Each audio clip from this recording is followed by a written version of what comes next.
belajar sama Ko Andrew semuanya. Jadi hari ini kita mau bahas apa, Ko Andrew? New Money Formula. Saya mau jelasin bagaimana cara supaya apa, Pak? Supaya apa? Ayo jawab, teman-teman. Semoga ketulan rezekinya, Ko Supaya Andrew. kaya. Salah kalian ini, salah. Semua salah. Ada 4.000 orang salah di sini. Ini berapa orang ya? Nggak di-hide ya? Oh ini ya? Oh baru 1.400. Oke, nggak apa-apa deh. Oke, saya mau lanjut langsung ini. Waktu saya langsung aja. Thank you Nadine. Langsung Ko Andrew, silakan, time is yours. Thank you. Halo teman-teman semuanya. Halo. Di sini dibagi menjadi 3. Ada pelajar, ada pekerja profesional, ada business owner. Ada satu lagi, pengangguran kalian. Yang nggak belajar, yang nggak kerja, yang nggak punya bisnis gitu. Jadi saya akan bagi 3 segmen ini nanti ya. Yang saya mau ajarin hari ini bukan cara menjadi kaya, tapi bagaimana caranya supaya Anda tidak menjadi miskin. Itu yang saya bisa ajarin. Kalau kaya atau enggak itu ada faktor luck. Tapi kalau kamu enggak akan menjadi miskin seumur hidup kamu, saya pastikan bisa enggak miskin. Tapi kalau kaya atau enggak itu ada faktor luck di dalam ya. Jadi saya jamin dengan 1 jam ini saya sharing ke kalian dan kalian dengerin, resapin dan lakukan, 100% hidup kamu tidak akan pernah miskin ke depannya. Oke? Oke, saya share screen ya Nadine. Yes, silakan. Oke, lanjut, masuk. Oke, perkenalan dulu teman-teman di sini. Saya foundernya Pusat Gadai Indonesia, owner tunggal, nggak ada investor sampai dengan sekarang. Terus komisaris utama di Sinar Mutiara Sel, terus komisaris utama di Holy Wings Group, yaitu membawai Atlas, membawai Dragon, Phoenix, Lifehouse, apa lagi ya? Banyak banget. Mimi yang di Pick 2 juga banyak banget ya, di Holy Wings Group pokoknya semuanya. Saya komisaris utama untuk mengawasi kegiatan yang ada di sana. Tunggu sebentar, gimana cara next ya? Bentar ya. Nah, oke. Sebelumnya, teman-teman, saya mau kasih tahu ya. Kalian bayar ini 149.000, ada yang bayar 130.000 ke ruang bisnis. Saya dibayar nggak sama ruang bisnis? Saya harus kasih tahu dulu ke teman-teman ya. Saya dibayar sama ruang bisnis. Uang yang saya terima dari ruang bisnis 100% saya donasikan melalui BBKA Community, yaitu belajar bareng Ko Andrew komunitas. 100% uang yang hasil saya ngajar, hasil saya sharing 100% saya sumbangkan. Entah mau beli ambulan, ntar mau sumbang ke panti, kemana, 100%. Saya tidak mengambil 1 rupiah pun. Saya mau kasih tahu teman-teman bahwa saya ngajar ini tujuannya supaya membuka mindset kalian. Tujuannya itu, bukan cari uang saya. Jadi uangnya saya sumbangkan. Kenapa nggak gratis aja kok? Kalau gratis, yang masuk itu banyak banget dan nggak niat. Saya paling nggak suka ngajar gratis. Orangnya asal-asalan, asal masuk, dengar pergi. Asal masuk, dengar pergi. Jadi semakin mahal kalian bayar, semakin kalian menghargai ilmu itu. Dan semua uang yang kalian masuk itu semua saya donasikan. Jadi kalian turut serta dalam berdonasi, ini ceritanya. Oh ya. Oke. Ini background saya. Saya tahun 2003 kuliah di UPH. UPH itu di Karawaci. Jurusannya hukum. Kenapa masuk hukum? Karena dulu saya sering nonton film di pengadilan. Saya suka, keren kayaknya kalau debat terus. Sampai sekarang masih suka debat. 2006, akhir saya lulus. Jadi pada saat saya skripsi, ngambil jurusan hukum, skripsinya itu tugas akhirnya tentang perbandingan antara pegadaian dengan koperasi simpan pinjam dari segi hukum. Sambil skripsi tugas akhir tuh sambil saya buka cabang pertama di Pusat Gadai Indonesia. Terus tahun 2006 itu ya, 2020 saya menjadi investor di Holy Wings. Ini perjalanannya Pusat Gadai Indonesia. Tahun 1901, saya singkat aja ya karena mungkin ada beberapa dari kalian yang sudah pernah lihat podcast saya. 1901 pegadaian itu dimonopoli oleh pemerintah. Apa itu monopoli artinya? Monopoli artinya yang boleh buka pegadaian itu cuma pemerintah. Jadi swasta nggak boleh. Lalu tahun 99 lahirlah undang-undang anti monopoli di mana pemerintah pun tidak boleh memonopoli. Akhirnya saya 2006 saya buka pegadaian. Buka pegadaian dengan modal 100% meminjam dari temannya papa waktu itu. Sekarang 2024 sudah ada lebih dari 1000 cabang. Jatuh bangunnya pusat gadai saya tahun 2011, saya mulai 2006, 2011 saya kehilangan sosok ayah yang menjadi mentor saya. 2016 pegadaian resmi diatur di Indonesia menggunakan OJK. Sehingga begitu diatur, jadi tadi balik lagi nih, dari tahun 99 lahir undang-undang anti monopoli sampai dengan 2016, berarti ada 17 tahun itu ada kekosongan hukum di mana pegadaian tidak boleh diatur pemerintah, tapi juga belum diatur cara bukanya gimana izinnya. Jadi masih ada gray area lah, namanya abu-abu. Nah, lalu 2016 diatur, begitu diatur banyak banget yang daftar. Sekarang saya menjadi ketua asosiasi di pegadaian, banyak banget yang daftar. Jadi persaingan bisnis jadi banyak banget sekarang, makanya di jalanan sekarang banyak gadai. Itu mulainya 2016. Jadi itulah challenge pertama saya. 2018 banyak dibobol malim, ada oknum TNI-nya yang memimpin waktu itu setiap minggu dibobol sampai ada 4 cabang. Itu yang membuat saya bangkit untuk memperbaiki keamanannya PGI. 2020 COVID turun omsetnya. Jangan dibilang orang mikirnya kalau pegadaian harusnya naik karena banyak orang butuh duit. Enggak. Kalau orang butuh duit dan yakin dia tidak bisa membayar, orang itu jual bukan gadai.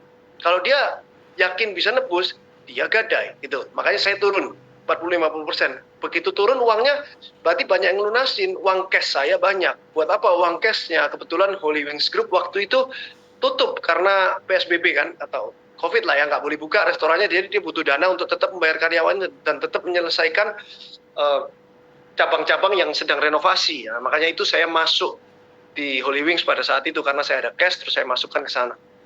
Oke, selesai background saya itu. Sekarang saya mau bahas New Money Formula, di mana ini saya pecah satu-satu, mulai biar nggak bingung ya, mulai dari pelajar dulu.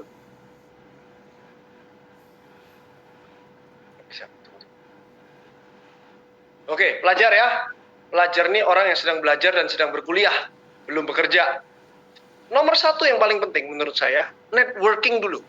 Jadi yang introvert, siapa yang introvert? Angkat tangan dulu dong. Saya dulu dong yang introvert. Ada nggak? Ini ngetes suara saya masuk nggak sih? Oh, 180 orang introvert. Raise hand.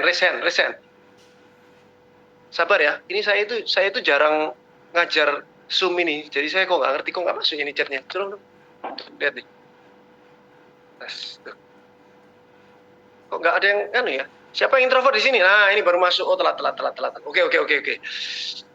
Ah, ini baru masuk nih. Oke, introvert itu artinya dia tidak nyaman di keramaian, ya kan? Terus dia juga kalau disuruh ngajak ngomong orang duluan malu, takut.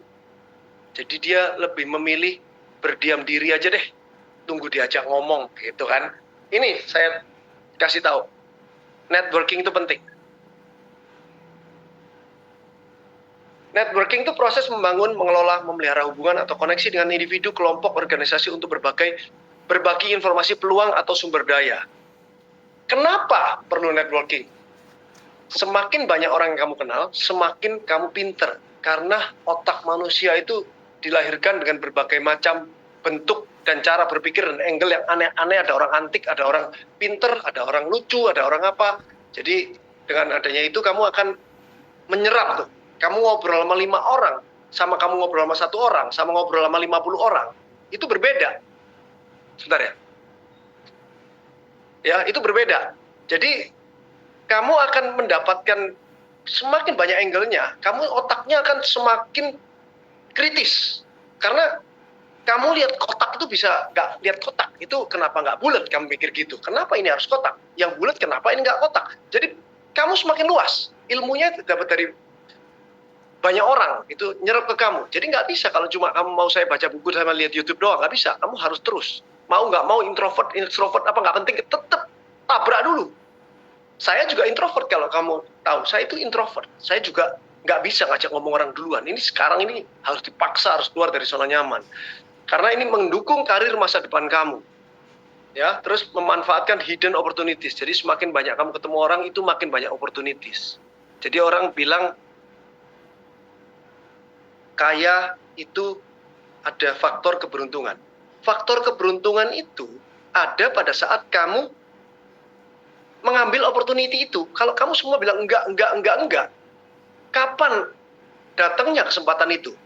Kalau kamu semua kamu iyain, ada 100 kesempatan kamu iyain, dan di kesempatan mungkin ke-71 baru kamu itu yang menjadi pekerjaan kamu.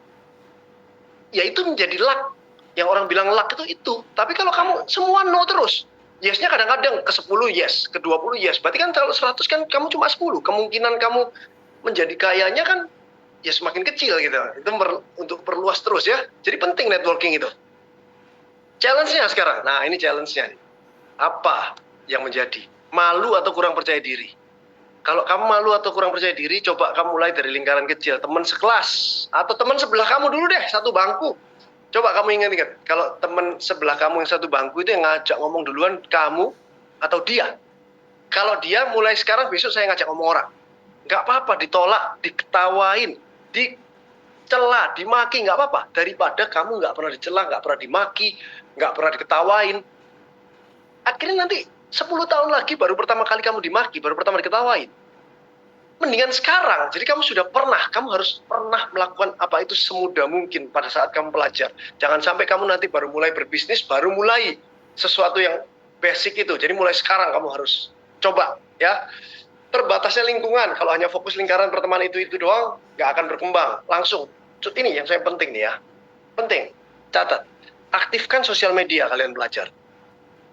Kalian itu banyak banget yang DM saya, banyak banget yang DM. Terus kalau orang di DM, kamu bayangin ya. Kamu DM orang, tapi kamu private Instagram kamu. Boleh nggak di private Instagramnya? Boleh, jangan DM orang. Kamu DM orang baru, kamu mau kenalan, tapi kamu private. Itu sama kayak kamu ngajak kenalan orang di jalan, kamu pakai topeng, kamu pakai karung, mukamu nggak kelihatan, terus kamu ngajak kenalan orang. Kira-kira gimana orangnya? Dia buka karungnya nggak bisa, kamu private kok. Ya nggak mungkin dijawab lah kamu. Kamu harus buka Instagrammu kalau mau networking. Buka Instagram, terus di dalam Instagram kamu, di dalam sosmed kamu itu yang bener. Jangan ngeluh-ngeluh, dikit-dikit ngeluh lah, apalah. Hari ini apa? Orang lihat, postingan kamu lah, yang postingannya ngerokok lah, postingannya apa, wah nggak jelas lah postingan kamu itu negatif. Terus kamu kenalan sama orang, DM orang. Orang lihat, mukamu nggak jelas, fotonya nggak jelas. Kira-kira dibalas nggak?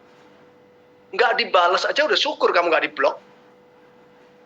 Kalau kamu bagus, Instagramnya itu bener, mannernya ada, fotonya jelas, semuanya jelas, terus kamu ada judulnya, kamu sekolah di mana, oh jelas semuanya, orangnya jelas. Orang lebih mau balas, karena ini kayak kamu ngajak kenalan, kamu rapi orangnya, udah jelas gitu, orang lebih mau gitu. Banyak banget sekarang sosial media semua di private, berharap dibalas, konyol kalian. Ngajak kenalan orang pakai topeng, minta orangnya itu balas. Nggak mungkin lah, bahkan bukan topeng, sampai karung ditutupin. Terus yang ketiga, challenge-nya takut ditolak. Anggap networking sebagai proses belajar. Kalau ada yang nggak respon, ini tadi sudah bilang, itu bukan akhir dunia, kamu nggak mati Mas Yan. Tapi kalau kamu sudah ditolak 10 kali, 100 kali, 1000 kali, menter kamu. Semakin kamu berani ke depannya untuk melakukan itu. Kedua, tunggu sebentar.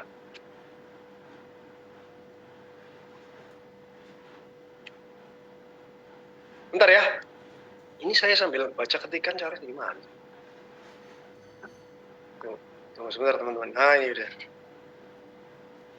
Saya kok kayak ngomong orang sendirian gitu.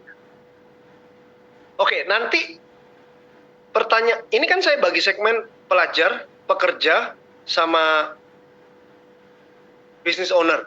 Nanti pertanyaannya 3 ya. Dari pelajar 1, dari pekerja 1, dari business owner 1.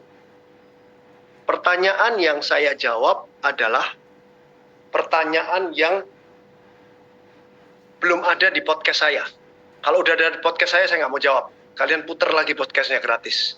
Dan pertanyaannya harus unik. Kalau bisa lucu.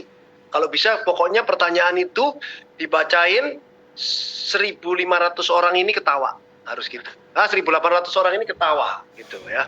Jadi kok ada pertanyaan yang saya nggak kepikiran gitu ya. Oh pengangguran. Ya udah pengangguran boleh. Jadi ada 4 pertanyaan ya. Saya kira saya bercanda, ada ya orang nganggur zaman sekarang ya.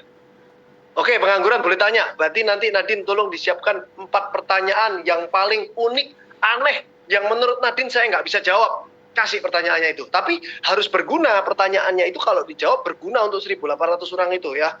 Oke, 4 pertanyaan Nadine. Kamu mulai sekarang fokus Nadine. Cek pertanyaan-pertanyaan yang aneh ini ya. Oke. Jangan sampai pertanyaan, kok bagaimana kunci supaya kaya kok? Ada semua itu di podcast. Ngapain kamu bayar terus nanya saya kayak gitu ya?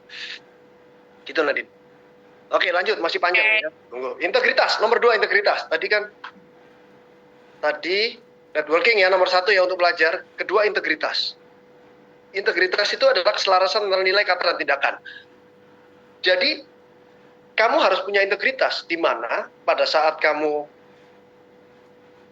nggak ada yang lihat, kamu melakukan hal yang sama. Kamu rajin bikin PR, bikin tugas. Ada orang tuamu bikin, nggak ada orang tuamu juga bikin. Itu integritas. Kamu males bikin PR. Ada orang tuamu, kamu juga tetap nggak bikin PR. Sama aja. Ada gurumu, kamu juga tetap nggak bikin PR. Integritas nggak? Ayo jawab. Jelas nggak pertanyaan saya tadi? Tidak.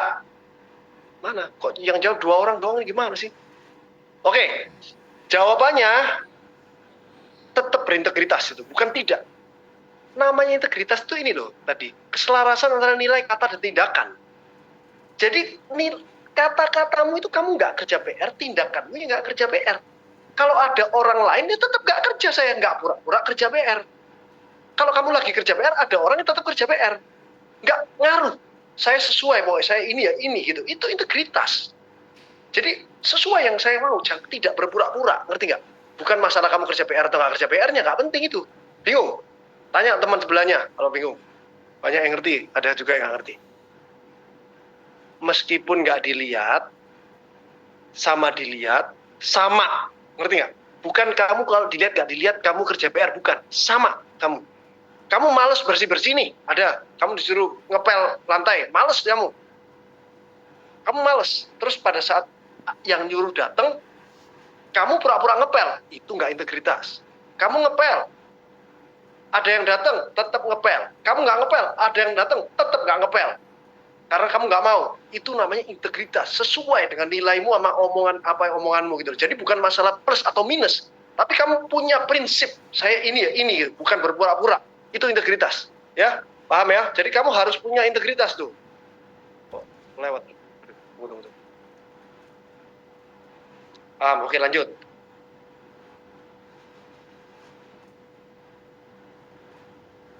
Oke lanjut. Kenapa harus punya integritas? Partner, kolega, karyawan, serta pelanggan kamu nanti pada saat kamu sudah mulai masuk di dunia kerja itu akan melihat kamu. Hubungannya biar bisa kuat ya. Challenge-nya integritas, godaan untuk mengambil jalan pintas untuk keuntungan cepat. Tekanan dari lingkungan eksternal atau kompetisi yang bikin kamu nggak bisa seperti itu. Ketakutan akan kegagalan.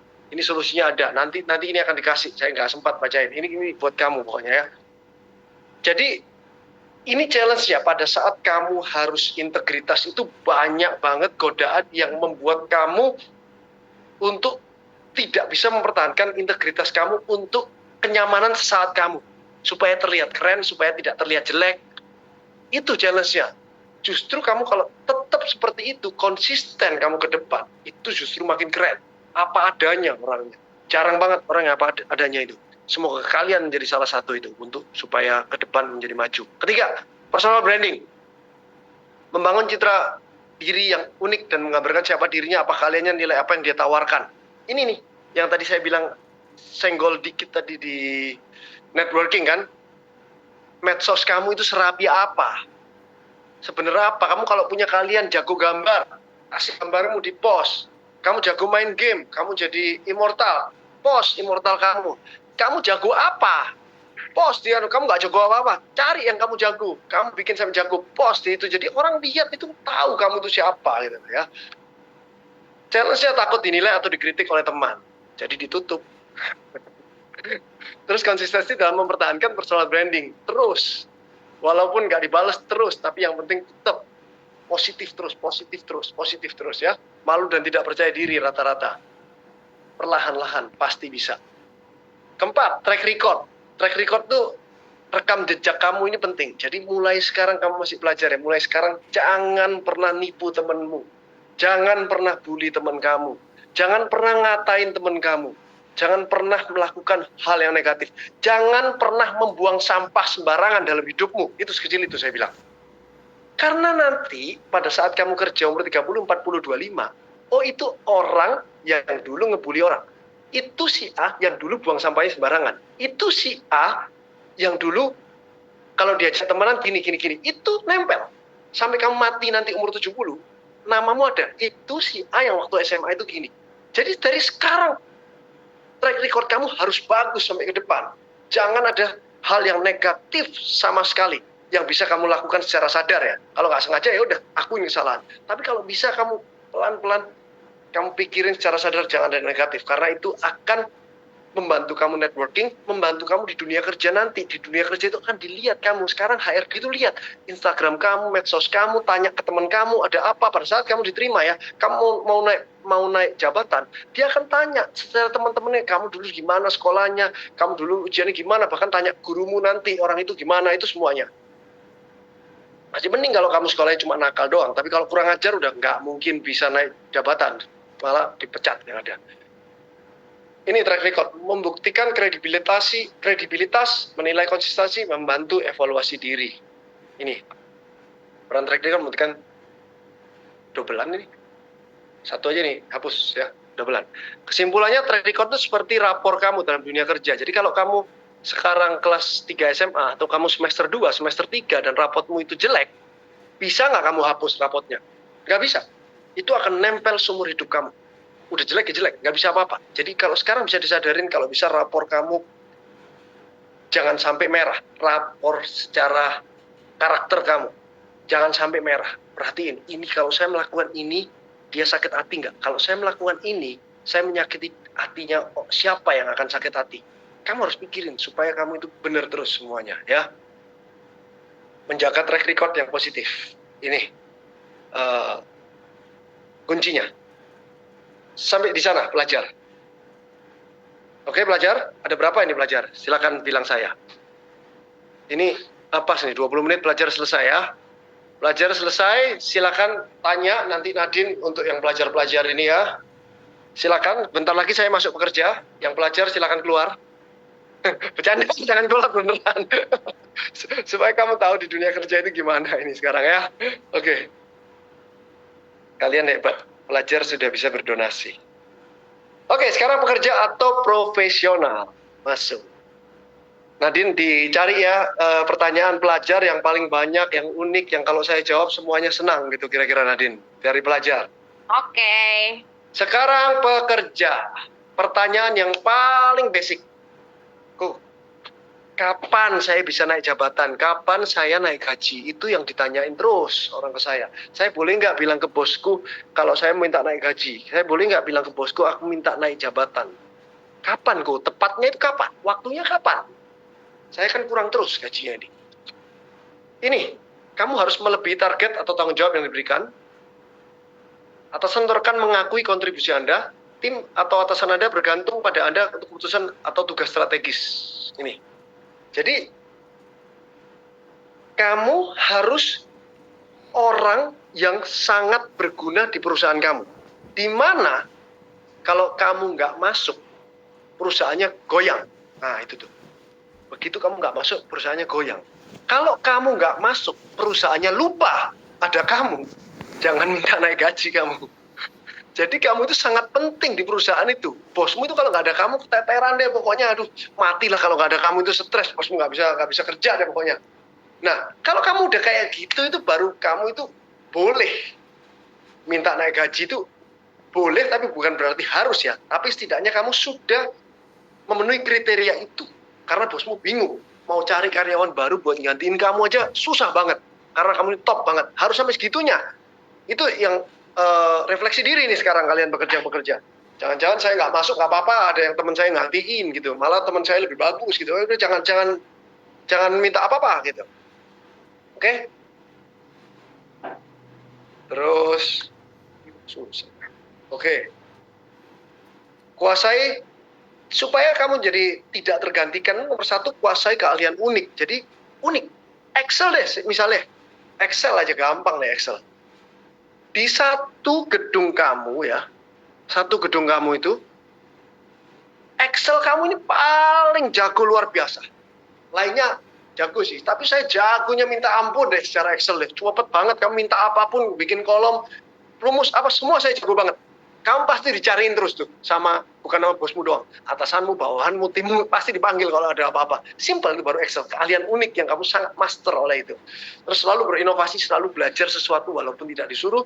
Membangun hubungan baik dengan atasan, dengan samping, dengan bawahan. Relasi itu paling penting. Kenapa kok harus hubungan baik?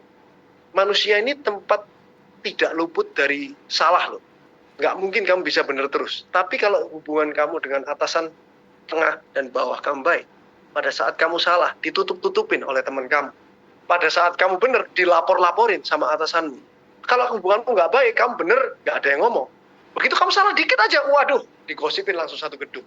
Jadinya gitu, makanya hubungan itu paling penting ya. Berikan nilai tambah kepada perusahaanmu, terus kamu tetap harus konsisten melakukan sesuatu yang sama berulang kali. Bekerjalah 2 level di atasmu sampai gajimu tidak pantas untukmu. Jadi gajimu 10 juta, tapi kemampuanmu 2 level di atas itu, gajimu sampai nggak pantas, itu baru kamu benar. Jangan sampai gajimu di atas skillmu. Bahaya sekali. Jadi kamu naik gaji gede itu bukan berarti enak. Kamu harus menyeimbangkan dengan skillmu. Jadi kalau ada laporan bos yang bilang, kamu naik gaji, tahun ini semua naik gaji, yang ini naik gaji. Skillmu kalau nggak nambah, ini beban hidupmu loh. Nah kenapa kalau skillnya nggak nambah kok gajinya naik? Kan aneh. Begitu kamu dinaikin gaji, kamu harus, yang SMA harus ambil S1, yang S1 harus ambil S2. Harus ambil kursus yang sebelumnya kamu ambil kursus, orang gajimu naik, kenapa skillmu sama? Ngapain bosmu naikin gajimu gitu loh? Kamu harus belajar dong. Belajar sesuatu yang belum pernah kamu pelajarin sebelumnya. Kan udah naik gajinya. Harus nambah terus, dinaikin lagi, naik. Belajar sesuatu lagi yang orang lain nggak punya gitu loh. Itu kuncinya di sana ya. Nah, sekarang kok kalau sebagai pekerja itu kapan saya harus bayar cash, kapan harus bayar nyicil? Kalau saya mau beli iPhone 16 ini yang nggak resmi-resmi ini di Indonesia, nanti begitu datang saya harus bayar cash atau nyicil sih sebenarnya? Ini kuncinya. Jadi kalau barangnya kecil, 20% dari gajimu, ya. Jadi kalau 5 juta, 20% dari gajimu, kamu boleh bayar cash. 20% dari gaji. Kalau barangnya 20-50% dari gajimu, kamu boleh cash, boleh nyicil.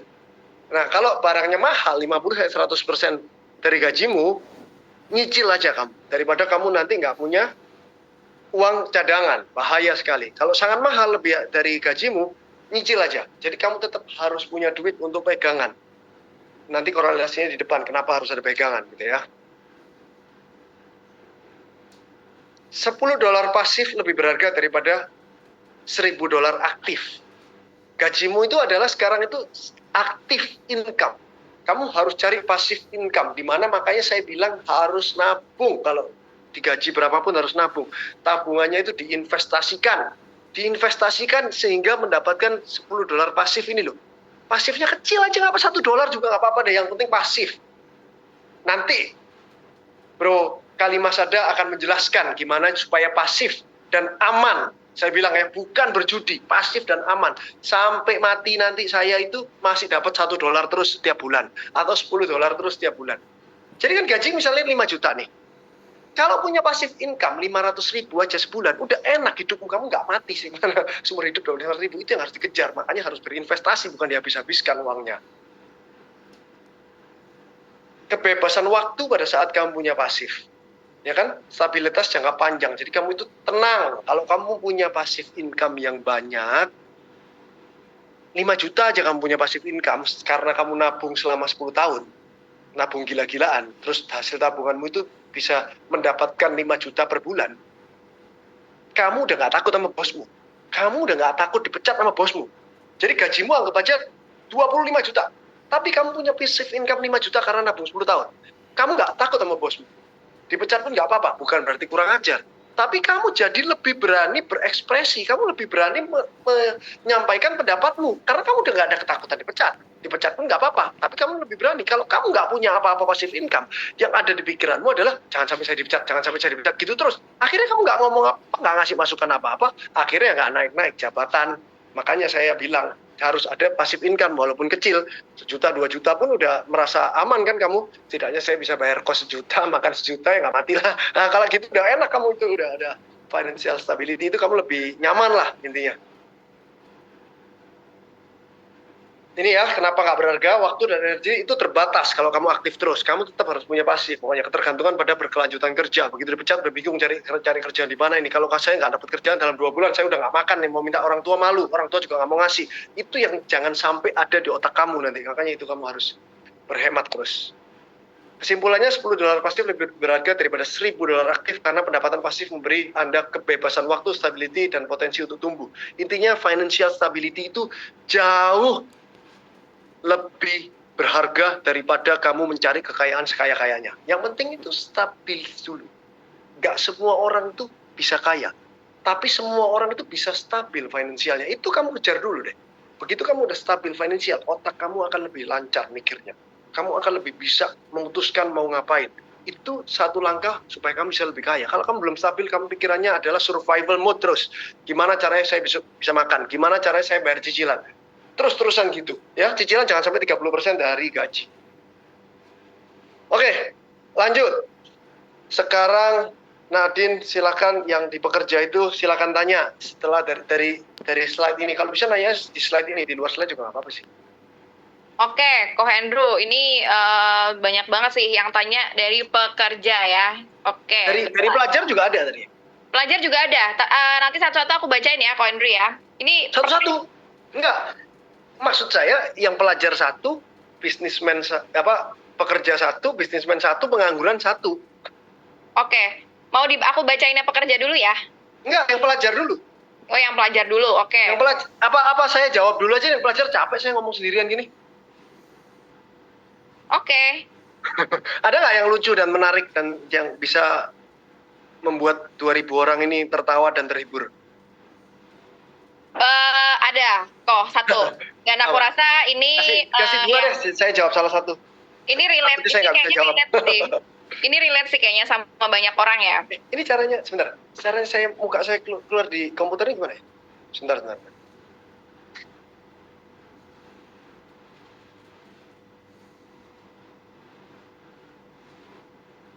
Oh ini ya, terus bukan.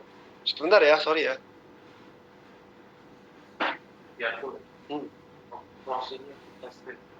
Oh, harus share screen jadi nggak bisa ya. Yaudah ya, nggak apa deh. Yuk silakan Nadine. Sorry teman-teman ya, saya itu awam. Gini. Sudah tua. Oke. Pertanyaannya apa Nadine? Oke kok. Sebentar, aku buka lagi. Disuruh on cam aja dia biar malu. Pelajar itu aku bacakan pertanyaan. Ini abis ini mungkin kakaknya bisa on cam ya buat menjelaskan juga ya. Ini pertanyaan menarik banget sih kok Andrew, karena aku rasa banyak yang relate. Dari pelajar dari Kak Kokom Komariah. Halo Kak Kokom. Oke, pertanyaannya adalah, Ko Andrew, saya ini umur 16 tahun. Target saya menjadi miliarder muda di umur 20-30 tahun. Tetapi katanya terhalang sama perkataan orang tua kok. Katanya disuruh fokus sekolah dulu. Tapi sebenarnya dia pengen bisnis. Nah, menurut Ko Andrew, mendingan nurut sama orang tua apa mending ngebangkit sama orang tua demi bisa jadi miliarder di umur 20 tahun? Oke, ayo on cam. Mana? Kalau kamu nggak berani on cam, nggak akan jadi miliarder seumur hidupmu. Ayo on cam. Ayo, Kak. Kasih lihat mukamu 2.000 orang di sini, calon miliarder ini mana? Coba Kak Kokom Komariah di mana nih? Silakan Kakak boleh dibantu di pin Kak Kokomnya. Ah, ini dia. Halo Kak, halo. Tunggu, saya kok nggak bisa lihat. Gimana caranya? Sebentar, sorry ya. Ini.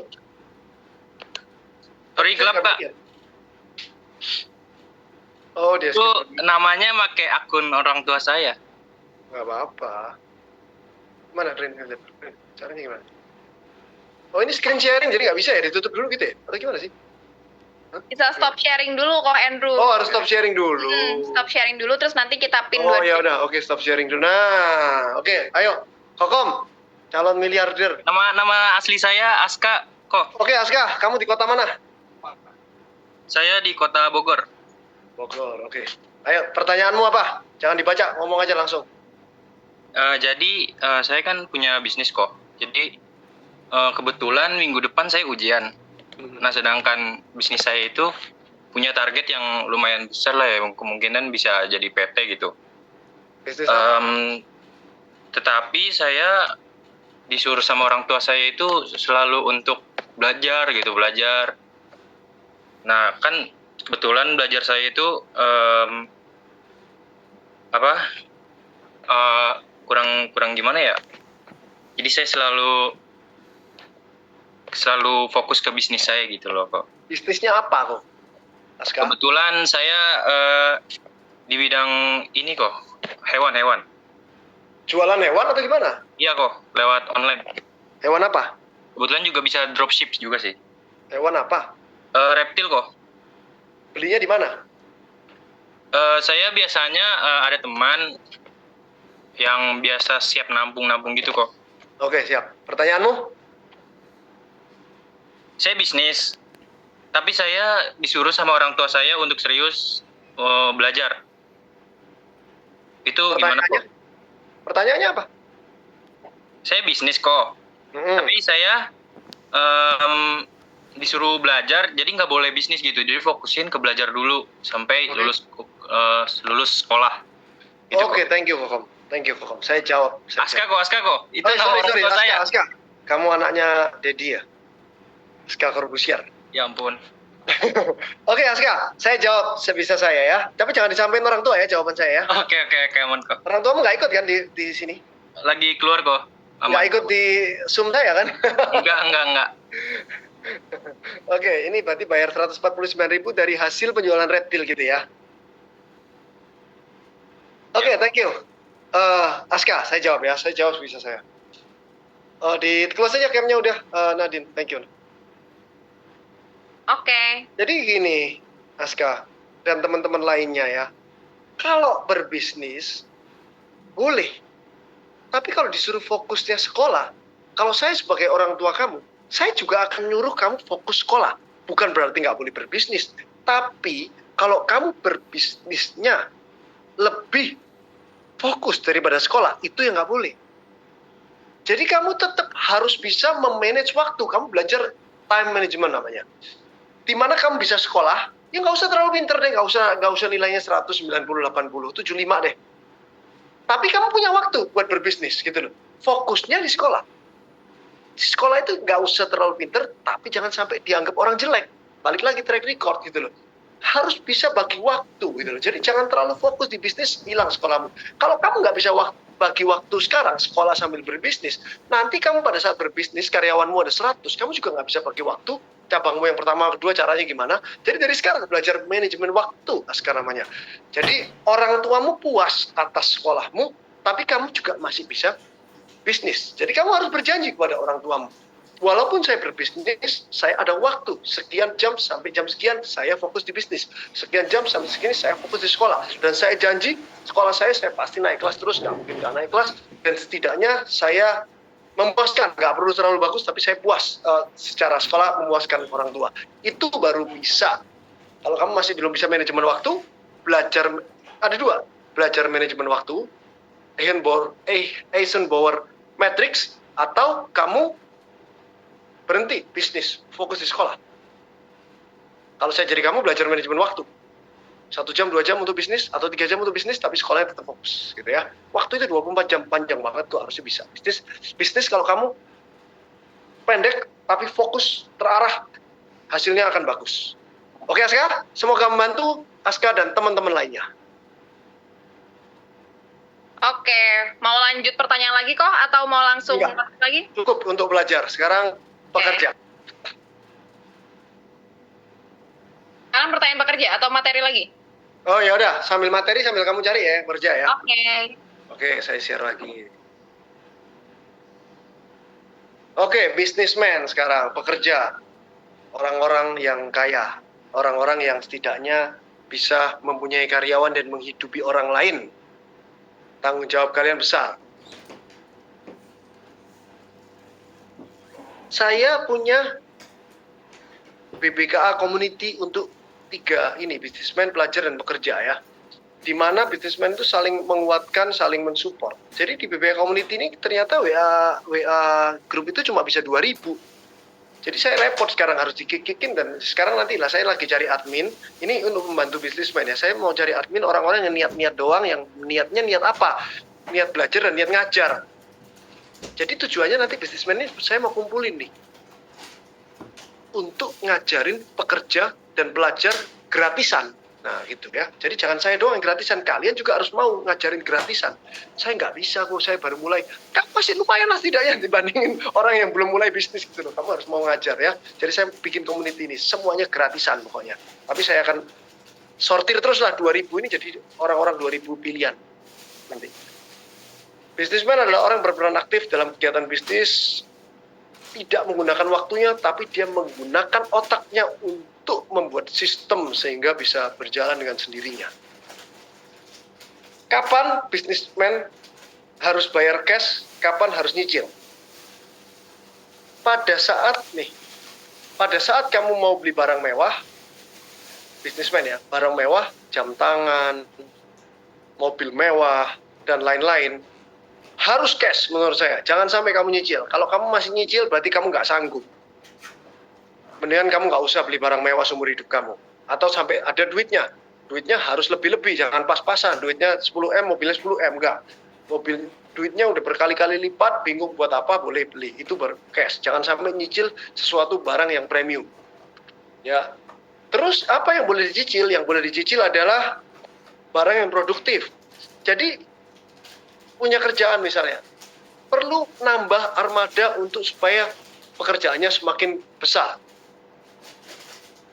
Boleh kamu nyicil itu, karena akan membesarkan cash flow. Cash flow itu akan membesarkan bisnis kamu. Kamu boleh nyicil. Kalau kamu mobilnya dari Avanza mau naik ke Innova, terus nyicil juga, nggak usah, udah naik Avanza aja seumur hidup. Udah ngapain kamu naik-naik barang mewah kalau dicicil? Kalau cash baru boleh. Intinya gitu ya. Dari ini semua ini nanti saya kasih kamu pelajarin sendiri, waktunya nggak cukup. Ini jadi barang produktif menghasilkan uang nggak? Ya. Membebani keuangan? Tidak. Dibeli cash opsional. Boleh beli cash, boleh enggak, tergantung ada nggak cashnya di perusahaan kamu. Kalau ada, boleh bayar cash. Tapi dicicil lebih bijak supaya cash kamu ini tergantung nih, ada berapa simpanan cash kamu, karena perusahaan itu harus punya simpanan cash untuk menangkap opportunity ke depan. Kita nggak pernah tahu ada opportunity. Jadi kamu harus bijak nih, ngepasin nih mana yang harus bayar cash, tapi jangan dihabis-habisin cashnya di perusahaan, sehingga pada saat ada opportunity yang misalnya kamu belanja cash dikasih diskon sama supplier, kamu udah nggak punya duit. Gara-gara waktu itu kemarin kamu bayar cash, jadi kamu tetap harus sadar bisa ngatur dengan uang. Kalau barang mewah tidak menghasilkan uang, bani keuangan, dibeli cash harus, dicicil jangan pernah. Atau jangan pernah beli barang mewah. Udah, kalau belum 100M keuntunganmu setahun. Ini kuncinya nih. Kemarin saya dari Kudus, dari Parakan, dari Semarang, sama Pak Arman Hartono, itu yang punya Jarum Group, yang punya BCA. Saya ngobrol sama dia 3 hari 2 malam. One on one terus. Ya kadang grup, kadang one on one. Terus saya ngobrol. Langsung saya rubah slide-nya ini. Begitu saya ngobrol sama dia, saya mau share ini. Share dari bos BCA apa yang saya dapatkan. Tidak boleh serakah. Kamu bisnismen itu tidak boleh serakah. Jangan sampai ya, kamu itu pikirannya mau kaya cepat. Tahun depan saya harus kaya cepat. Jangan sampai. Mendingan, ini yang diomongin oleh Pak Arman, mendingan pada saat ada krisis, pada saat ada challenge, pada saat ada sesuatu hal di luar yang kita bisa kontrol, kamu ruginya itu sedikit. Tapi pada saat semua ekonominya membaik, kamu untungnya juga sedikit. Kalau orang yang mau untungnya bisa banyak pada saat ekonominya membaik, berarti kalau ekonomi lagi menjelek, kamu juga ruginya banyak. Itu harus dihindari. Apa kelebihan saya? Saya pernah tanya sama teman baik saya tanya. Teman baik saya satu circle gitu ya, yang sama-sama dulu SMA bareng, kuliah bareng. Saya tanya, kamu kan dari SMP dulu kan teman baik sama saya. Saya tanya, apa kelebihan saya sih dibandingin anak-anak semua itu kok semua bisnisnya kok gitu-gitu aja yang seumuran kita ini? Apa kelebihan saya? Kan dia pengamat banget yang teman baik saya. Dia bilang, kamu nggak serakah. Jadi saya ini nggak serakah. Saya itu selalu perlahan tapi pasti, perlahan tapi pasti, perlahan tapi pasti. Nggak pernah saya mau mengorbankan sesuatu yang saya sudah punya untuk sesuatu yang saya belum punya. Itu bahaya banget. Saya nggak mau capital ini berkurang. Saya mendingan dapatnya dikit tapi pasti dan selalu. Itu yang prinsip saya hidup. Dan mudah-mudahan saya masih bisa menjaga prinsip ini dan saya bisa mengajak kalian bisnismen untuk pakai prinsip ini. Kebanyakan orang itu gitu survei udah mau naik-naik turun lagi, naik-naik turun lagi.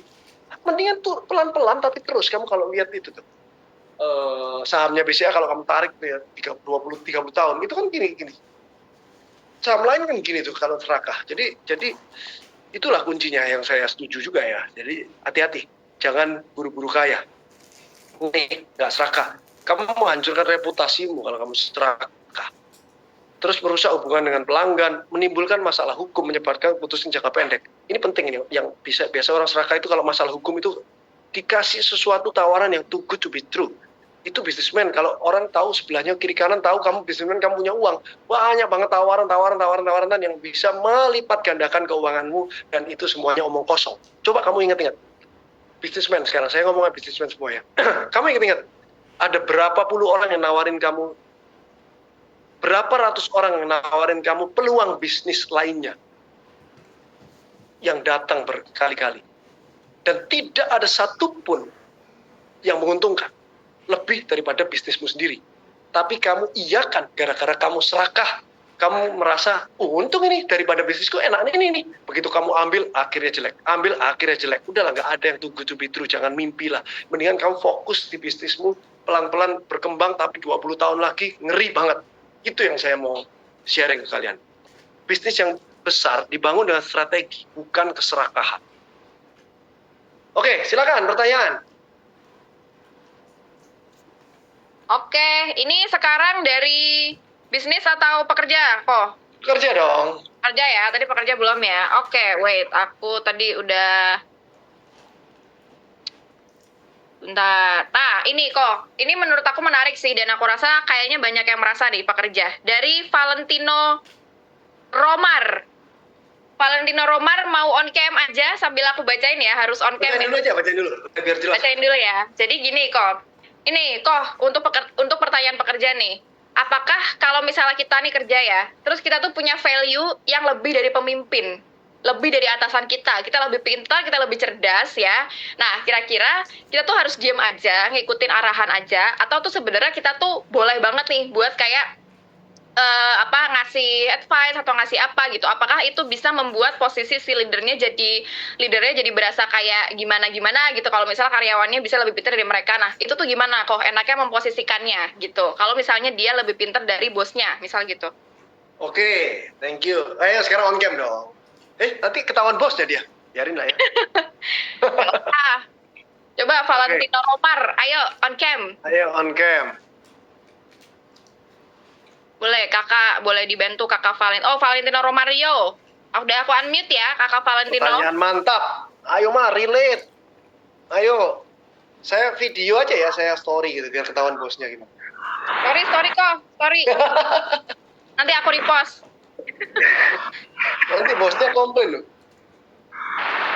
Akui dia. Gak ada nih. Oh ada nih. Halo. Halo, Mario yang lebih pintar dari bosnya. Ayo ketahuan bos lu besok masih kerja nggak kamu ini? Kalau dipecat kamu kerja ikut saya terima kok, tenang aja.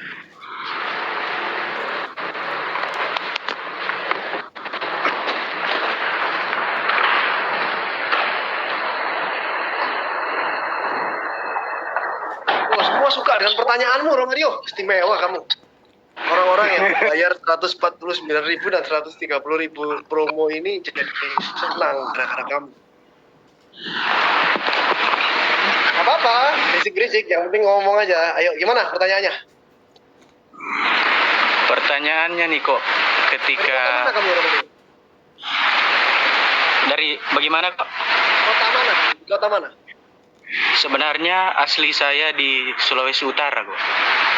Sekarang di mana? Sekarang lagi di Maluku. Oke, silakan pertanyaannya, Romario. Nah, begini kok. Ya teman sekarang kan anak-anak semua kan pada lebih pintar tuh dibanding umur yang lebih tua. Makanya saya mewakili semua anak-anak juga. Kadang kita yang umur muda ini lebih ngerti cara pasar bekerja dibanding yang lebih tua dari kita. Kamu umur berapa, Romario? Umur saya kok 29 tahun. Oke. Terima kasih, Romario. Saya coba jawab. Thank you. Silakan ditutup. Oke. Nadine, saya coba jawab. Oke. Gini, kamu lebih pintar dari bosmu menurut kamu, ya kan? Itu kan menurut kamu, belum tentu menurut bosmu loh, itu saya kasih tahu dulu. Ya, yang harus kamu pelajari nomor satu adalah komunikasi. Itu dulu deh. Otak kamu 10, komunikasimu 3, outputnya berapa? 3. Gak nyampe otakmu ke orang lain tuh gak nyampe. Cuma ilmu komunikasimu 3, otakmu 10, yang keluar 3. Itu aja kuncinya. Jadi kan belajar komunikasi dulu. Kalau otakmu 10, komunikasimu 10, yang keluar 10, bosmu akan wow.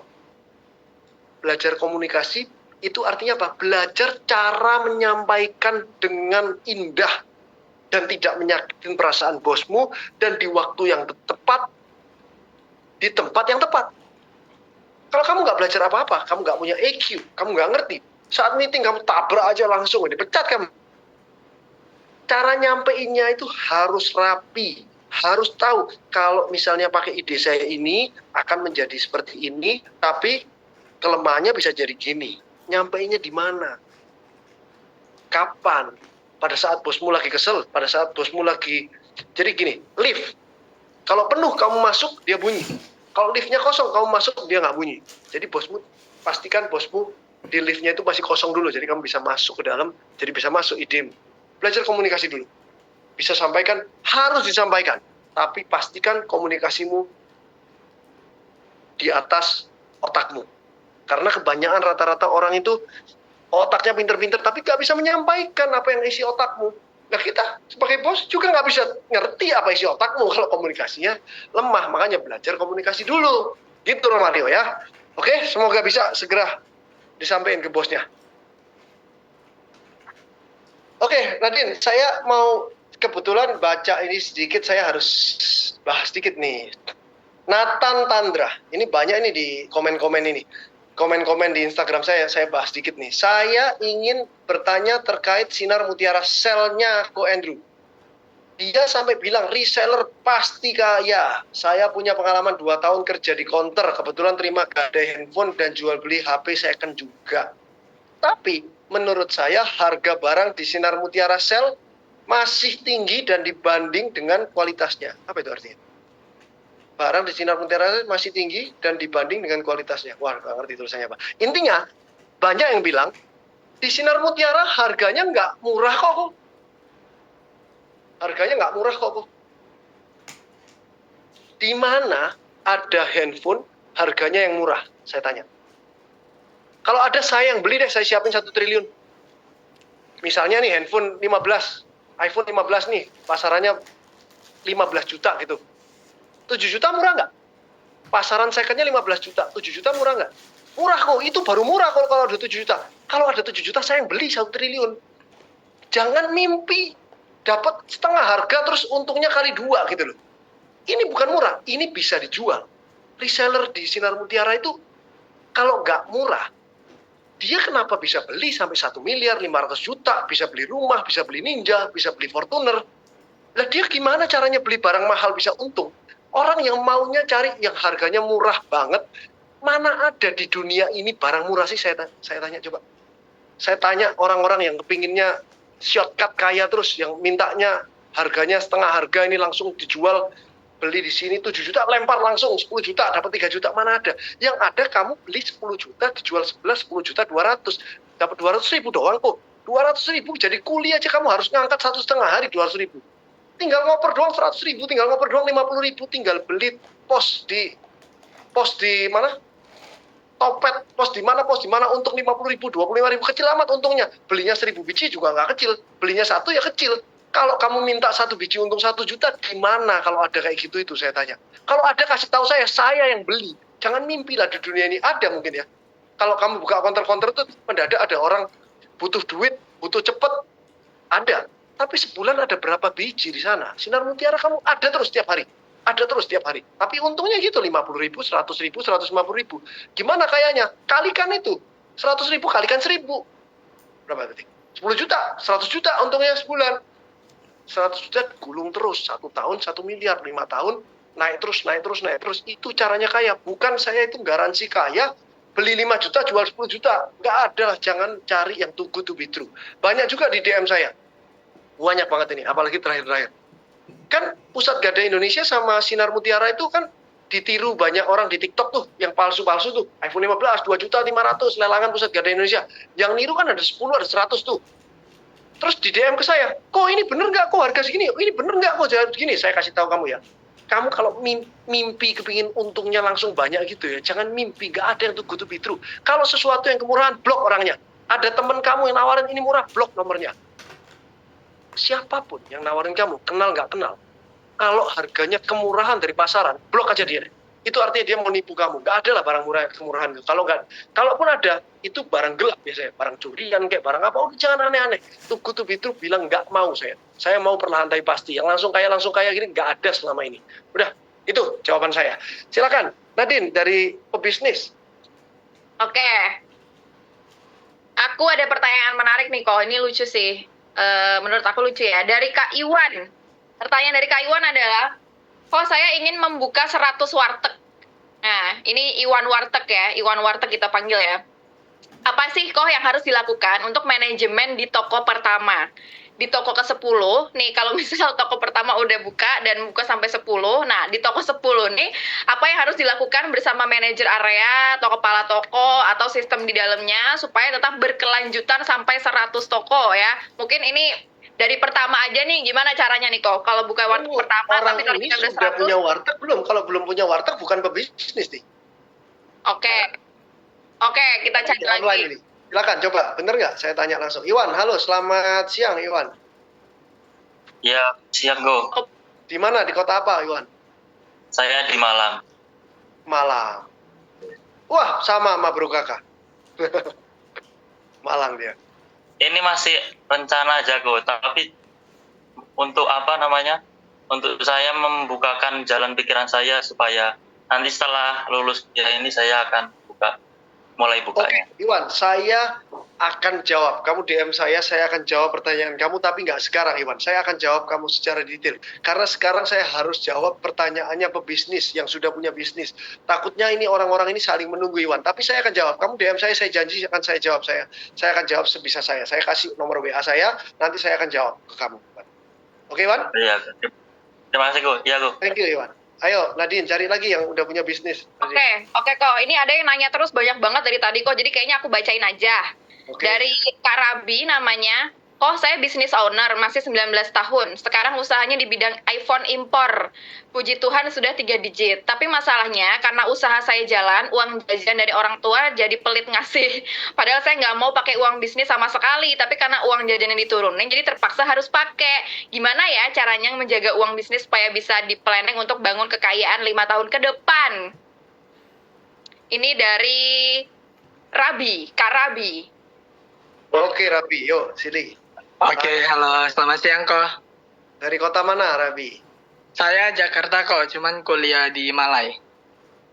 Kuliah di Malai? Sekarang di Malai? Iya, sekarang lagi di Padang kebetulan. Di Padang. Oke. Gimana, Rabi? Bisnisnya apa? Oke kok, jadi saya tuh kan masih pelajar, tapi juga saya sudah membangun bisnis iPhone jual beli.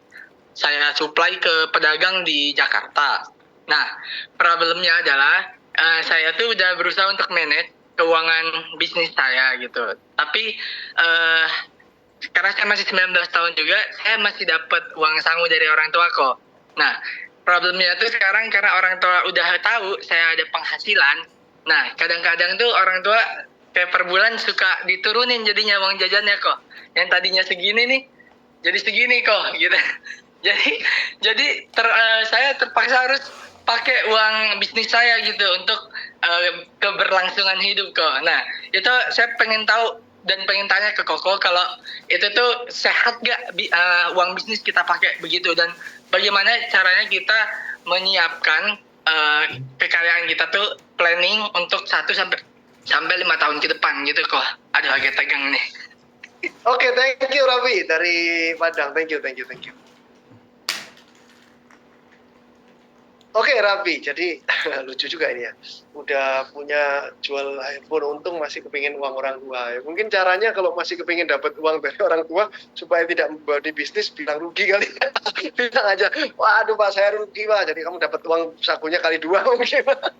Tapi ya harusnya sih dengan diturunin uang sakunya itu membuat menjadi motivasi untuk kamu untuk mendapatkan uang lebih banyak.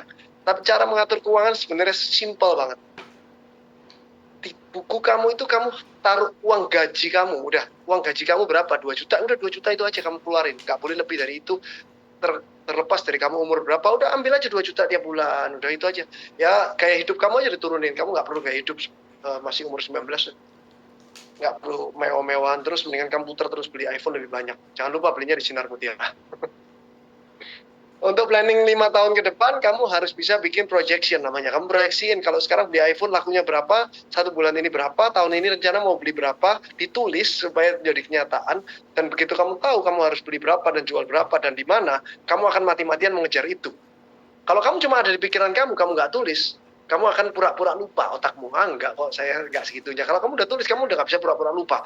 Otakmu akan malu terhadap diri kamu. Aduh, kamu udah janji nih mau segini, jadi udah nggak bisa malas kerja, kamu akan kerja. Jadi harapan saya semoga kamu bukan dinaikkan uang saku kamu, semoga uang sakunya udah nggak dikasih lagi sama orang tua, malah kamu yang ngasih ke orang tua kamu.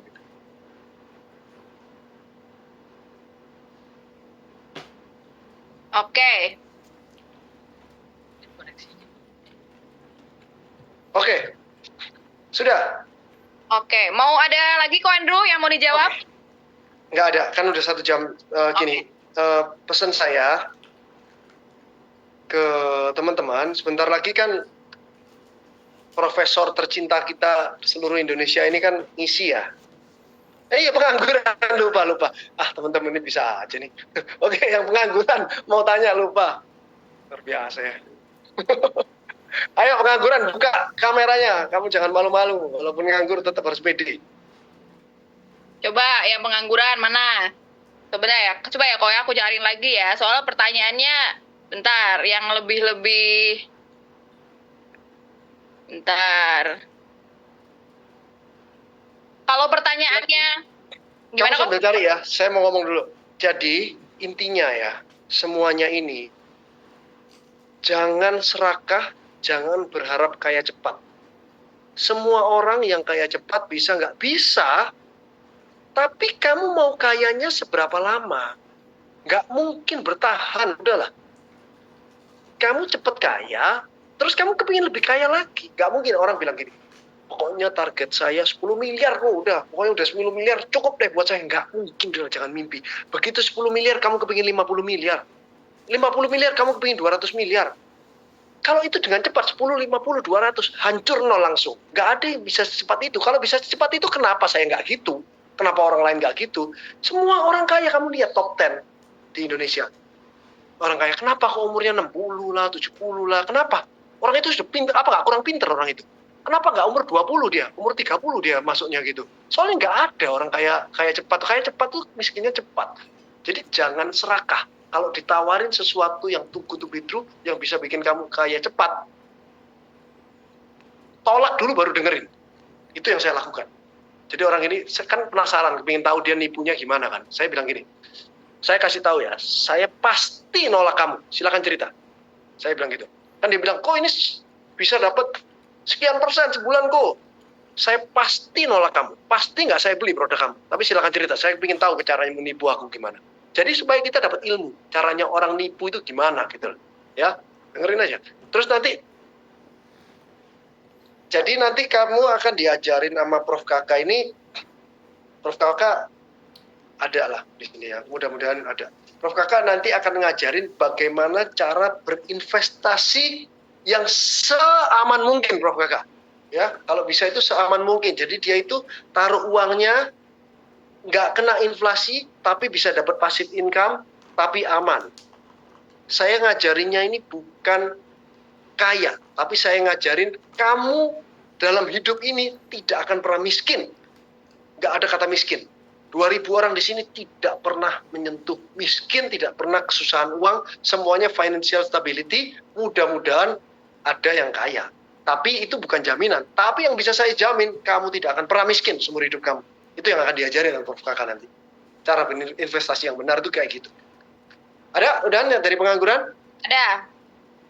Oke, aku bacain ya kok dari Ikram. Ikram nanya, sekarang Ikram sedang pengangguran. Saya baru resign dari tempat kerja dan punya sedikit duit, tapi bingung grow-nya gimana ya kok? Tolong jawab ya, soalnya udah capek ngelamun di Indomaret sambil mikirin hidup. Sambil mikirin apa? Hidup. Apa? Hidup. Hidup. Oh, mikirin. Enak lu padahal ngelamun itu. Ngapain capek kamu? Boleh, Kak Ikram, coba on cam. Yuk. Ayo Kak Ikram, Nah, dari iya. kota mana? Indomaret mana kamu? Halo kok, Dari kota mana? Ikram, halo. dari Makassar kok. Makassar, saya kira kamu di Indomaret. Di rumah ini. Iya, kok lagi nganggur kok. Oke, bentar lagi ke Indomaret ya. Iya, kalau malam. Oke. Apa pertanyaannya Ikram? Kan saya sekarang resign kok dari tempat kerja. Saya punya sedikit uang tapi nggak tahu grow-nya gimana kok. Mau belajar juga nggak tahu di mana kok.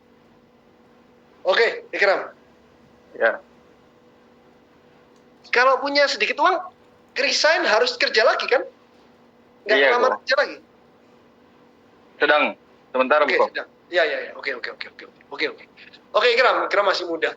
Jadi, kalau punya sedikit uang, ini pesan saya ya. Dimatiin aja, Nadine. Udah. Jadi ini pesan saya buat orang-orang yang pengangguran. Banyak juga nih, dari 2.000, mungkin yang nganggur ada 1.000 ini. Ya, jadi pesan saya buat orang-orang yang pengangguran yang masih punya cadangan uang, jangan dipakai uangnya. Udah, kamu makan batu aja kalau bisa. Uangnya jangan berkurang. Makan sehemat mungkin. Sehemat mungkin. Jangan ada pengeluaran sama sekali. Makan yang paling murah, yang paling tidak bergizi buat kamu. Yang penting kamu nggak mati aja deh. Karena apa? Kamu tuh lagi nggak punya kerjaan. Jangan makan yang aneh-aneh udah. Pokoknya kamu nggak mati aja udah cukup. Sampai kamu punya kerjaan lagi, baru mulai urusin gizimu lagi tuh. Ini kata kiasan ya, jangan beneran kamu makan batu nanti. Jadi, kamu kalau belum punya kerja, investasikan uangmu yang seaman mungkin. Hasil dari investasinya itu kamu boleh beli makan nasi sama garam kalau bisa. Sebelum kamu dapat kerja lagi. Jadi apa kamu karena frugal living gitu ya. Frugal living kamu stres. Kamu akan ngelamar kerja 1 hari ke 200 perusahaan. Baru ngelamar 20 perusahaan aja udah seneng. Apalagi baru 2 perusahaan. Terus ngelamar terus. Kalau kamu nggak dapat berarti dulu kerjaan di tempat lain mungkin nggak ada yang referensiin kamu. Tapi ini saatnya untuk berubah. Jadi jawaban saya frugal living. Hemat sehemat mungkin. Jangan dipakai. Apalagi jangan dipakai buat berjudi. Supaya berlipat-lipat. Untuk pebisnis juga saya kasih tahu. Kamu jangan sampai ya menggunakan uang kamu, uang lebih kamu untuk berinvestasi di tempat lain selain di luar bisnis kamu, berharap bisa lebih untung dari bisnis kamu. Jangan sampai seperti itu. Itu namanya kamu sedang berjudi. Bisnisnya warteg, terus investasi di kripto dengan harapan uang kriptonya ini bisa lebih untung dari warteg. Itu namanya judi. Yang namanya bisnis itu harus lebih gede dari nilai investasimu itu loh. Investasi itu untuk safe haven kamu, untuk reserve kamu, untuk keamanan kamu daripada kamu diam. Jadi investasinya untuk supaya tidak kena inflasi aja gitu loh. Itu ya, nanti dijelaskan sama profesor kita supaya jelas gitu ya. Oke, silakan makan batu. Terus apa tadi? Oh, ini ada pertanyaan. Banyak banget nih. Ada kesalahan terbesar apa yang Ko Andrew pernah alami? Oke, saya akan jawab itu. Terus ada kok caranya jadi reseller Sinar Mutiara gimana? Itu banyak yang tanya saya. Di komunitas BBKA nanya, di DM nanya, di chat ini juga nanya. Saya kasih tahu caranya ya. Gak usah kamu jadi reseller Sinar Mutiara. Udah gak usah. Cari kerja lainnya aja kamu. Gak usah. Kenapa? Kamu tinggal buka Instagram Sinar Mutiara, ada nomor teleponnya aja. Kamu nggak bisa gitu mau jualan. Udah nggak mungkin bisa jualan lah. Kamu udah nggak usah. Cari lainnya aja. Banyak banget yang kok caranya jadi Sinar Mutiara. Gimana sih tinggal buka gitu doang aja nggak bisa. Udah nggak usah udah. Kamu cari kerja lainnya aja deh. Udah lamar kerja lainnya. Udah jangan jadi Sinar Mutiara. Saya ngajarin kamu. Nanti kamu datang ke Sinar Mutiara. Saya ngajarin kamu juga sampai berbusa. Kamu tanyain susah. Saya jelasinnya ke kamu. Tinggal telepon aja nggak bisa. Tinggal WA aja nggak bisa mau jadi Sinar. Udah jangan, nggak mungkin lah. Udah nggak masuk akal kamu itu udah. Oke. Terus tadi apa tadi? Sorry. Tadi saya habis jawab apa ya? Tadi saya tanya apa? Tadi saya baru baca apa? Oh, kesalahan terbesar. Nah, ini ya. Kesalahan terbesar saya. Ini habis itu saya tutup habis ini. Penting ini kesalahan terbesar saya. Saya selalu bilang, kalau berbisnis, kalau kerja itu harus fokus satu bidang, totalitas satu bidang. Kalau ditawarin kiri kanan, tolak. Kamu fokus di satu bidang. Ini kesalahan terbesar saya itu adalah saya sering ditawarin orang dulu, ayo buka pinjol, buka saya rugi. Buka apa? Buka saya rugi. Buka itu saya sering. Makanya sekarang saya bilang sama kalian, fokus aja satu, gedein gitu loh. Soalnya saya dulu pernah melakukan hal yang itu dan tidak jalan. Jadi kalau dulu saya nolakin semua orang itu, bisnis saya sekarang ini akan lebih besar dari ini. Ini bisnis saya sekarang segini besar itu akibat dari saya masuk kiri kanan. Kalau enggak, saya akan jauh lebih besar dari ini. Gitu. Jadi jangan mengulangi kesalahan saya. Udahlah fokus ke kamu. Kalau kamu jualan pintu, udah jualan pintu aja sampai kamu merajai Indonesia gitu ya.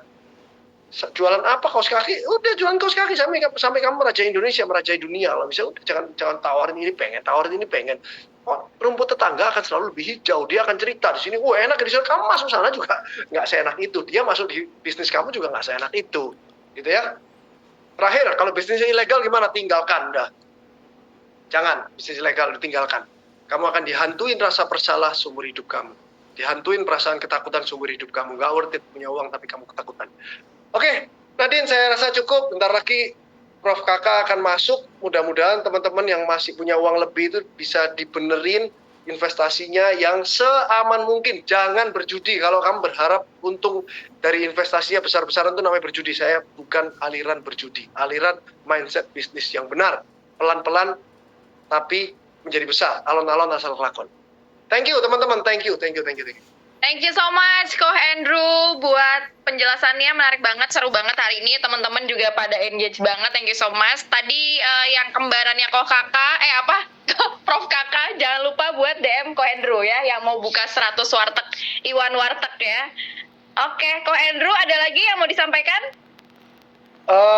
Cara join BBKA gimana? BBKA itu belajar bareng Ko Andrew. Cara joinnya gimana? Itu saya kasih tahu ya, itu gratis. Jadi kalau ada, bentar lagi akan banyak orang yang nipu tuh, masuk sini bayar, enggak.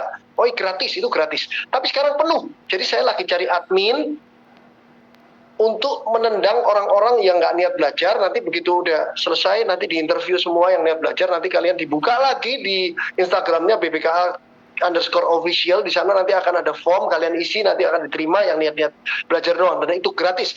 Pokoknya kalau saya ngajar itu pasti gratis. Kalau saya diundang jadi pembicara di tempat lain, kalian bayarnya ke orang itu. Saya dibayar, saya donasiin 100%. Jadi saya kalau ngajar akan selalu maksimal. Karena saya tidak menerima uang, uangnya saya donasi. Jadi saya ngajar, saya mau kamu berubah gitu loh. Jadi yang kamu nggak mau berubah, saya kata-katain juga nggak apa-apa, orang saya nggak dapat duit. Oke, kira-kira gitu. Thank you teman-teman. Terima kasih, Ko Andrew. Oke, teman-teman semuanya, kita break dulu ya. Yes.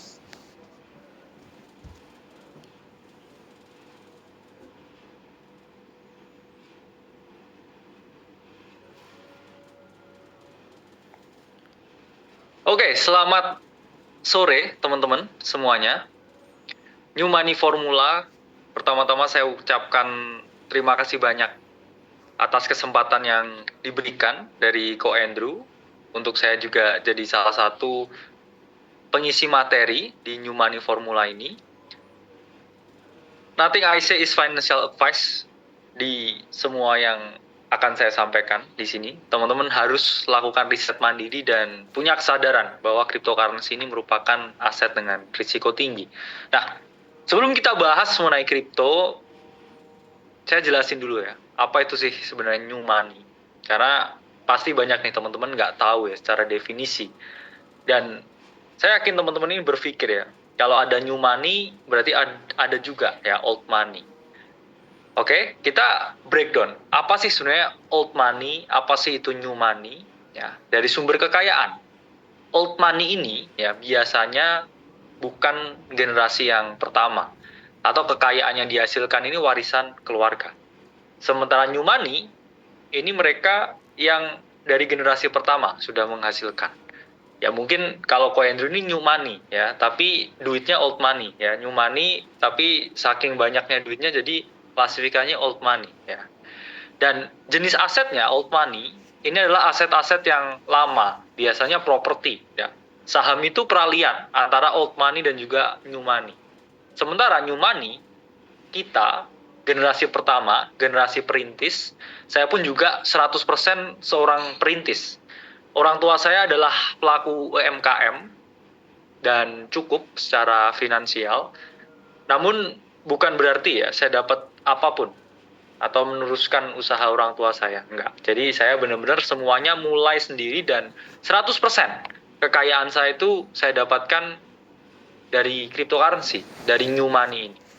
Yang mana kalau orang tua, old money, ini strateginya biasanya lebih stabil dan konservatif. Sementara kita, new money ini biasanya lebih agresif. Meskipun nanti juga akan saya jelaskan gimana sih caranya kita ini memperoleh sesuatu, gaining sesuatu dari market tanpa kita juga rungkat. Strategi yang konservatif meskipun juga memanfaatkan new money strategi. Dan orientasinya old money ini biasanya jangka panjang. Sementara kita ini maunya jangka pendek, instant gratification. Dan itu pun juga nggak masalah karena dunia serba cepat dan kita harus segera ya bisa mengambil atensinya.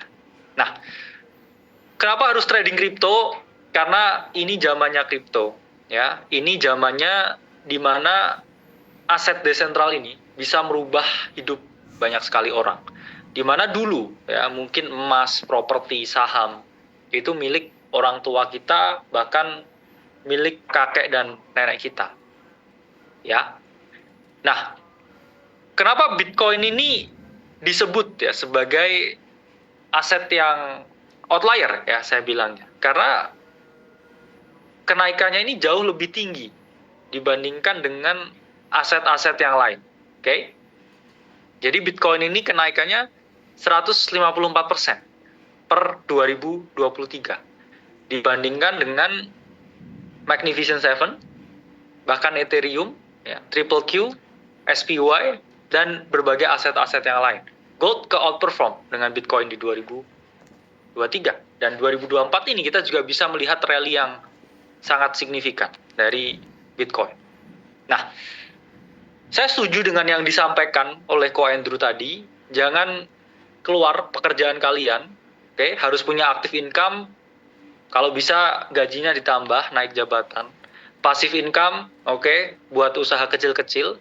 Baru portfolio income ini yang sifatnya menunjang. Jangan kebalik. Jangan berharap kriptonya bisa kaya, oke? Karena 4% di bull market terakhir ini di US ya, ini keluar pekerjaannya karena kripto. Itu hal yang tidak boleh dilakukan ya. Saya sangat mengutuk. Karena ketika dulu saya proses di kripto, itu 100% bukan uang saya ya. Hampir bukan uang saya, itu semua uang istri saya dulu ya. Dulu masih pacar ya, sekarang istri. Dan waktu itu saya juga masih punya passive income dari usaha jual beli tas ya, dan juga agen properti waktu itu. Aktif income-nya saya juga masih mengajar sebagai dosen. Jadi meskipun porto saya waktu itu udah miliaran, bahkan 2 tahun pertama itu saya tidak cash out sama sekali ya. Dari 30 juta ya jadi 7 miliar itu saya nggak cash out sekali, hidup masih frugal living, masih makan di warteg. Setiap sholat Jumat masih minta nasi ya. Jadi yang disampaikan Ko Andrew tadi benar. Kalau orang zaman sekarang ya udah punya duit dikit tuh udah langsung bergaya. saya tuh udah punya duitnya miliaran ya. Dulu nggak cash out, nggak beli mobil, terus compounding, uangnya terus saya gulung. Karena dari awal saya memang bisa dibilang ya nggak butuh, uangnya itu udah uang dingin. Ya, uang saya dan istri saya yang udah saya sepakati ya ini hilang. Kalau dari awal mindsetnya ini, oke, mau invest kripto tapi nggak siap hilang, ya jangan invest kripto. Oke, mending fokus saja di pekerjaan. Tapi kalau udah pekerjaannya mapan, passive income ada, nggak masalah mulai invest kripto. Teman-teman harus pahami diri teman-teman sendiri, ya. Siapa saya, apakah saya udah punya penghasilan, berapa banyak level keuangan saya seperti apa, apakah ada urgensi keuangan, apakah saya udah paham tentang mengelola keuangan, dan apa tujuan ke depan ini. Apa yang ingin saya dapatkan dari market. Kalau dari awal udah nggak tahu diri, ya, misalkan nggak punya pekerjaan, masih punya utang, dipinjol, oke? Ya, jangan ke sini dulu, nanti dulu ke sini. Kamu tambah babak belur kalau dari awal kondisi keuanganmu udah nggak stabil. Saya dulu ya, ketika mau mulai kripto, ya punya tempat tinggal, punya pekerjaan, punya passive income juga. Jadi psikologis saya waktu itu ketika memulai itu sangat tenang. Dibandingkan ketika saya dulu memulai nggak punya uang sama sekali. Terus itu uang pinjol misalkan. Mungkin saya nggak ada di titik yang sekarang. Jadi harus pahami siapa diri teman-teman. Dan di kripto sendiri, ini ada dua cara. Satu cara sulit, dua cara mudah. Cara mudah tadi yang dibilang Ko Andrew, kalau kita ikut di sini, itu pasti nggak bakal miskin. Ya, tapi kalau kaya itu memang benar. Kaya itu relatif satu, dua itu juga subjektif juga. Di mana kita kayanya. Mungkin 5 miliar di Malang, kategorinya kaya. Tapi mungkin 5 miliar di Jakarta itu kategorinya biasa aja. Dan juga, kaya itu memang bukan untuk semua orang. Dan dan semua orang nggak harus kaya untuk bisa bahagia, oke? Karena nggak ada bedanya dengan saya dulu belum punya uang, kemudian portofolio bisa grow sampai grow yang signifikan, itu juga biasa saja rasanya, ya. Jadi tujuannya dari awal harus di-set secara jelas. Karena kalau teman-teman mau cara yang mudah, ya, itu bisa teman-teman lakukan seperti yang dilakukan Bro Timothy. Hanya dengan borong Bitcoin. Tanpa technical analysis, tanpa mempelajari semua yang saya sampaikan di sini, gain-nya konsisten dan pasti. Kalau Bitcoin saya berani bilang hampir pasti. Jadi hanya ikut borong terus, borong terus, borong terus, borong terus. Bitcoin tuh harganya akan lebih tinggi. 5 tahun dari sekarang. 10 tahun dari sekarang. 20 tahun dari sekarang. Itu hampir suatu kepastian. Karena ya Donald Trump juga udah mengendorse Bitcoin. Ya, presiden negara paling adikuasa di dunia itu mengakui Bitcoin sebagai aset. Jadi kita udah harus berhenti di sana ya untuk skeptismenya. Pasti naik. Bitcoin itu jumlahnya terbatas, manusia ini jumlahnya tambah banyak terus. Uang jumlahnya tambah banyak terus. Nah, cicil borong Bitcoin ini strategi paling bodoh. Misalkan teman-teman hanya membeli $100 setiap minggu selama 3 tahun terakhir, ya. Ini dengan total yang diinvestasikan 15.700, teman-teman bisa gain 103,74%. Ya, dengan total value itu menjadi 31.900. Jadi pasti grow. Meskipun sekarang baru tahu kripto, oke, saya baru tahu kripto, saya mungkin nggak jago buat trading. Karena sedikit sekali orang yang bisa seperti saya, ya, ada skill set tertentu dan ada pengalaman tertentu. Jadi, kalau memang ini saya mau cara yang mudah, ya, oke, saya borong Bitcoin aja. Saya kerja, dapetin income, terus saya mulai cicil-cicil Bitcoin sampai beberapa tahun ke depan. Itu strategi yang masuk akal. Dan pasti tidak miskin. Oke? Karena ini alat untuk melindungi kita dari inflasi. Nah, pemula pun dengan cara mudah bisa pakai strategi terkonsentrasi. Apa itu strategi terkonsentrasi? Ada strategi klasik ya, yang diungkapkan John Bogle. Kalau di saham 60-40. 60 saham, 40 obligasi. Namun kalau di kripto, ya ini bisa pakai strategi 60 Bitcoin, 40 Ethereum. Strategi ini yang saya pribadi lakukan karena 90% aset saya itu Bitcoin dan juga Ethereum. Jadi memang saya juga main ya di tempat yang lain, tapi itu sangat kecil sekali. Hanya untuk presentasi, ya hanya untuk iseng-iseng, tapi main holding saya itu tetap di Bitcoin dan juga Ethereum. Nah, mengapa Bitcoin? Karena sama ya, tadi kita bandingkan dengan berbagai aset. Bitcoin itu sebagai suatu aset yang membuat portofolio kita jadi balance. Meskipun kita asetnya ini multi aset, punya properti, punya saham, punya emas, punya obligasi. Gak ada salahnya punya Bitcoin 10%. Karena hanya dengan Bitcoin 10%, ini bisa membuat portofolio kita lebih balance ya, dengan tingkat ya, return yang jauh lebih tinggi. Jadi punya Bitcoin ya, sedikit aja ya, dari multi aset yang kita miliki, itu merupakan strategi yang cukup oke.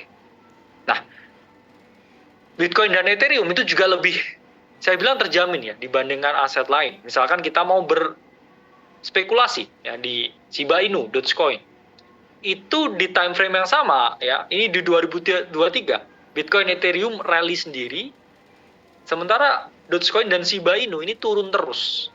Oke, ini menunjukkan apa ya? Ini menunjukkan bahwa ya, hanya dua aset ini yang bisa dipercaya di pasar kripto.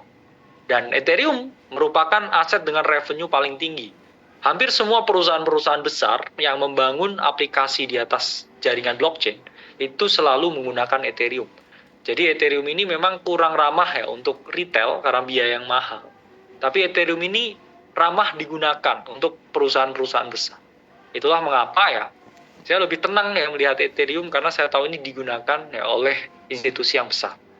Nah, itu tadi cara gampang. Oke, kita tetap kerja, bangun passive income, ikut borong Bitcoin setiap minggu, setiap bulan. Saya jamin pasti tidak miskin. Pasti. Nah, tapi kalau misalkan teman-teman ini mau yang lebih spicy ya, mau yang lebih hot, yang lebih nakal, karena masih muda juga, asal ya tahu kalau itu uang dingin dan hanya beberapa persen dari portofolionya, ya teman-teman bisa meniru apa yang saya lakukan. Oke? Meskipun saya jamin hanya mungkin ya 3-5% yang bisa meniru ya apa yang saya lakukan. Tapi nggak apa-apa. Kalau kita dari awal, oke, kita tahu tingkat kegagalannya tinggi, tingkat keberhasilannya kecil, karena market itu sulit ya untuk trading. Ya saya hanya trading menggunakan uang yang benar-benar saya siap hilang. Misalkan itu 10% dari portofolio saya, mau saya trading kripto, it's fine. Punya uang 100 juta, oke, saya mau 10 juta lah. Saya coba-coba kalau bisa jadi kayak AVS, bisa ngegulung. Itu nggak masalah. Tapi ingat ya, jangan 100% di sana. Karena itu dulu 30 juta itu kecil sekali ya, dibandingkan uang keseluruhan yang saya miliki. Itulah kenapa saya siap hilang waktu itu. Ya. Dan sedikit perjalanan yang sering saya share juga, bagikan di YouTube, setiap transaksi yang saya lakukan, dan apa yang saya lakukan itu pada dasarnya adalah strategi untuk menggulung atau compounding. Portofolio yang awalnya kecil, size-nya membesar, sehingga potensi saya terhadap risiko ini bisa jauh lebih besar dari waktu ke waktu. Yang awalnya hanya 100 juta, ya jadi 1 miliar dan seterusnya, dengan risk exposure yang bisa terus meningkat. Ya. Karena biasanya kalau teman-teman uangnya 100 juta, beli koin maksimal 10%, ini 10 juta. Tapi kalau uangnya ini udah jadi 1 miliar, beli satu koin nggak 10 juta lagi teman-teman, tapi jadi 100 juta. Kalau 10 miliar, beli satu koin jadi 1 miliar. Ya, jadi makin lama, karena compounding, size-nya ini teman-teman jadi membesar. Itulah mengapa portofolio saya bisa membengkak ya, karena sizing-nya makin lama semakin besar. Ya, dan saya juga melakukan demonstrasi, ya memang saya suka memberikan contoh ya ke teman-teman. Ini juga salah satu trade hasil ya, belajar di Akademi Kripto yang di-share. Ya. Modal awal 10.000, jadi 45.000 ya dalam waktu kurang lebih 2 bulan lah ya. Trade setiap hari dengan keluar masuk di market, dan strateginya akan saya ajari ya di slide ini semuanya. Jadi teman-teman pay attention ya. Yang mau saya mau main cara yang brutal ya.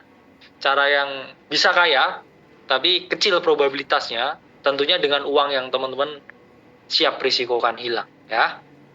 Nah, pun juga saya juga suka ya mendemonstrasikan, jadi ada play juga ya. Ini kecil ya, saya mulai hanya dengan 5.000. Tapi bisa jadi 80.000 dalam waktu 30 hari ya. Jadi naik kurang lebih 16 kali, oke. Dari berbagai play naratif yang sekarang lagi hot ya, meme coin dengan tema artificial intelligence. Jadi saya hanya memulai dengan $5.000 dan karena itu lagi hype, oke, nanti akan saya ajari juga ya demonstrasinya seperti apa, teknisnya seperti apa ya. Kayak ini ada beberapa ya. Partcoin naik 6.000%, 60 kali lipat. Ya, kemudian Opus naik 26 kali, ACT naik 17 kali. Jadi kalau 60 kali lipat itu gimana ya? Kalau teman-teman sizingnya 1 juta rupiah, ya jadi 60 juta. Oke? Tapi ingat ya, cryptocurrency ini market yang memiliki risiko yang sangat tinggi. Jadi teman-teman harus menggunakan berbagai strategi new money yang akan saya ajarkan. Nah, kalau udah siap ya akan kita bahas semuanya satu persatu secara detail supaya teman-teman bisa sedikit ya mengikuti apa yang saya sampaikan. Nah, approach saya trading itu gimana?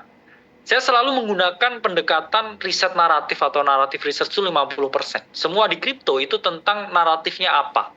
Ya, technical baca-baca chart 30%, nanti akan saya jelaskan sedikit, dan fundamental terkait value dari project itu hanya 20%.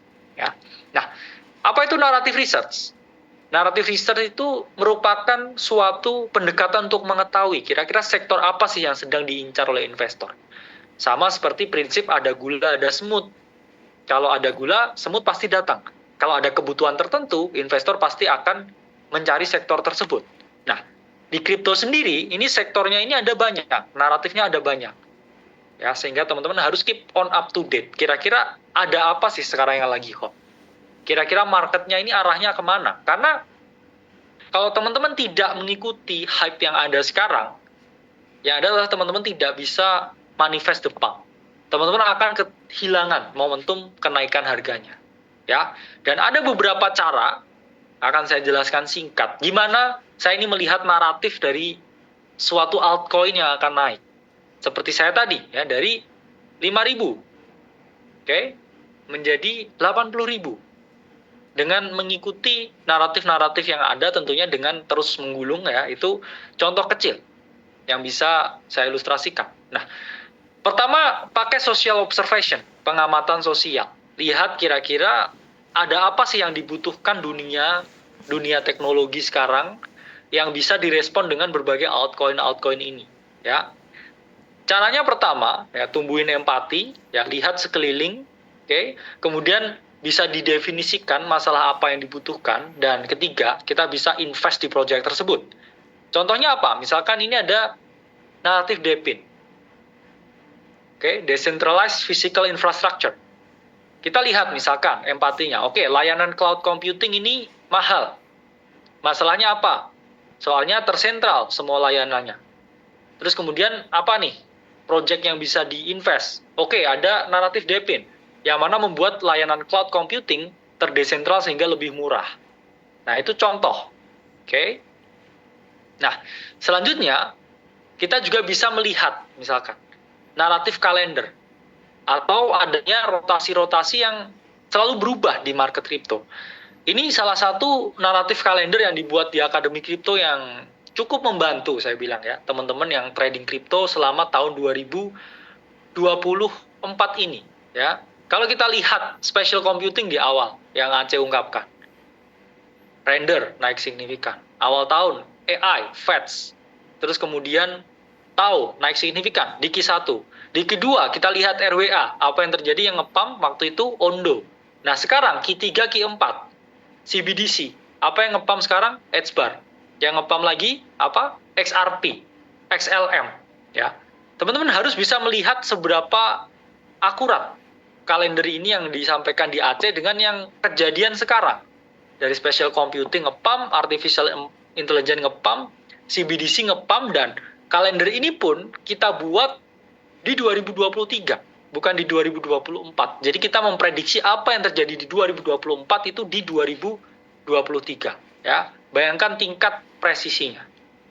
Nah, Kenapa bisa seperti itu? Ya karena kita mengkurasi banyak sekali berita, banyak sekali reports, banyak sekali riset jurnal di tahun sebelumnya. Misalkan contohnya ini spatial computing.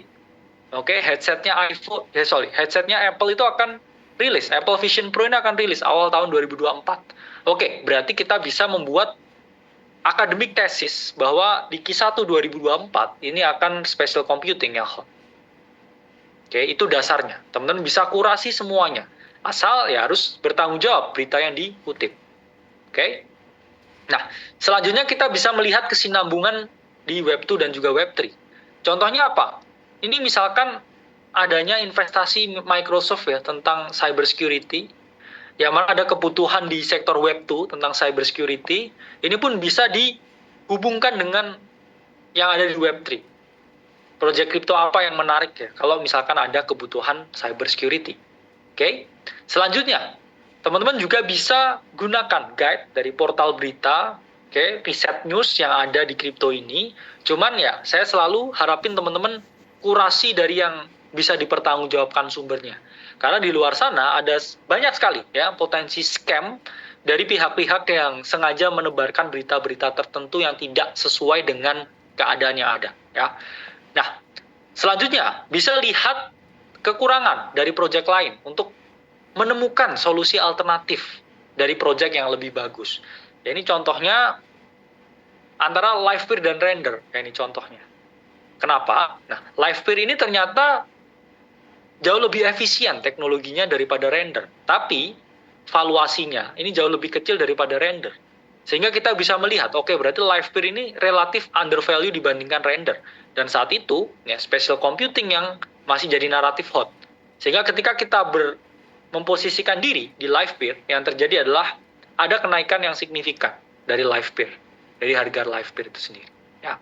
Nah, selanjutnya kita juga bisa melihat pola kecenderungan ya pergerakan naratif. Karena sejarah itu tidak pernah berulang, tapi sejarah itu selalu berirama. Ya. Contohnya misalkan, setiap Q1 AI ini selalu mengalami kenaikan. Patternnya selalu seperti itu. Q1 2023, koin-koin AI ini naik. Q1 2024, koin-koin AI ini naik. Nah, secara irama, harusnya di 2025, Q1, koin-koin AI ini juga mengalami kenaikan. Karena kita juga bisa melihat data historis untuk membangun tesis akademis bahwa akan naik nih AI di Q1 awal tahun depan. Nah, ini contohnya. Berarti dengan 2023 Q1 AI, 2024 Q1 juga AI, kita juga bisa membuat tesis akademis bahwa akan ada kenaikan AI di tahun 2024 awal. Nah, selanjutnya, yang paling pasti untuk melihat pergerakan dari setiap naratif, yaitu dengan melihat volume. Bisa dilakukan cara manual atau pakai tools. Contohnya gimana? Ya, cara manual ya teman-teman scan setiap volume dari naratif yang udah dikelompokkan. Ya, biasanya pakai CryptoSlate ini bisa. Tapi kalau teman-teman mau lebih gampang dengan grafis, teman-teman juga bisa pakai Dune Analytics di sini. Ya, ini data dari Cryptocario ya di Dune Analytics ini ada naratif index. Di sini kita bisa melihat ya kira-kira altcoin apa yang harus dibeli dari naratif yang mau bergerak ini. Di sini kita bisa memposisikan secara presisi. Ini naratif AI masih undervalue karena ada di bawah. Atau ini RWA udah overvalue, waktunya saya jual karena udah di atas. Ya. Selain itu kita juga bisa ya melihat di naratif leaderboard, ya ini sama dengan Dune Analytics, teman-teman bisa melihat kira-kira apa nih yang underperform, undervalue 6 bulan terakhir, sehingga kita bisa gunakan ya data tersebut untuk mulai membangun posisi dari sesuatu yang masih undervalue. Atau kita mau chase the pump. Ini overvalue tapi udah terbukti nih naratifnya mengalami kenaikan terus. Saya mau posisikan diri membeli koin-koin tersebut. Itu bisa, dua pendekatan yang berbeda. Ini pun juga sama ya, dengan Dune Analytics bisa melihat worst and best performing. Ya, teman-teman bisa search, ini gratis di Google, Cryptocario Dune Analytics. Ya, toolsnya gratis. Dan teman-teman harus pahami ketika trading naratif, yang mana itu 50% dari style trading yang saya gunakan, harus pahami selalu cash out ya 4 bulan maksimal. Karena naratif apapun di kripto itu hanya bertahan 2-4 bulan. Lebih dari 4 bulan naratifnya udah selesai dan harganya pasti akan turun. Oke? Itulah mengapa biasanya selesai hanya di 3 bulan.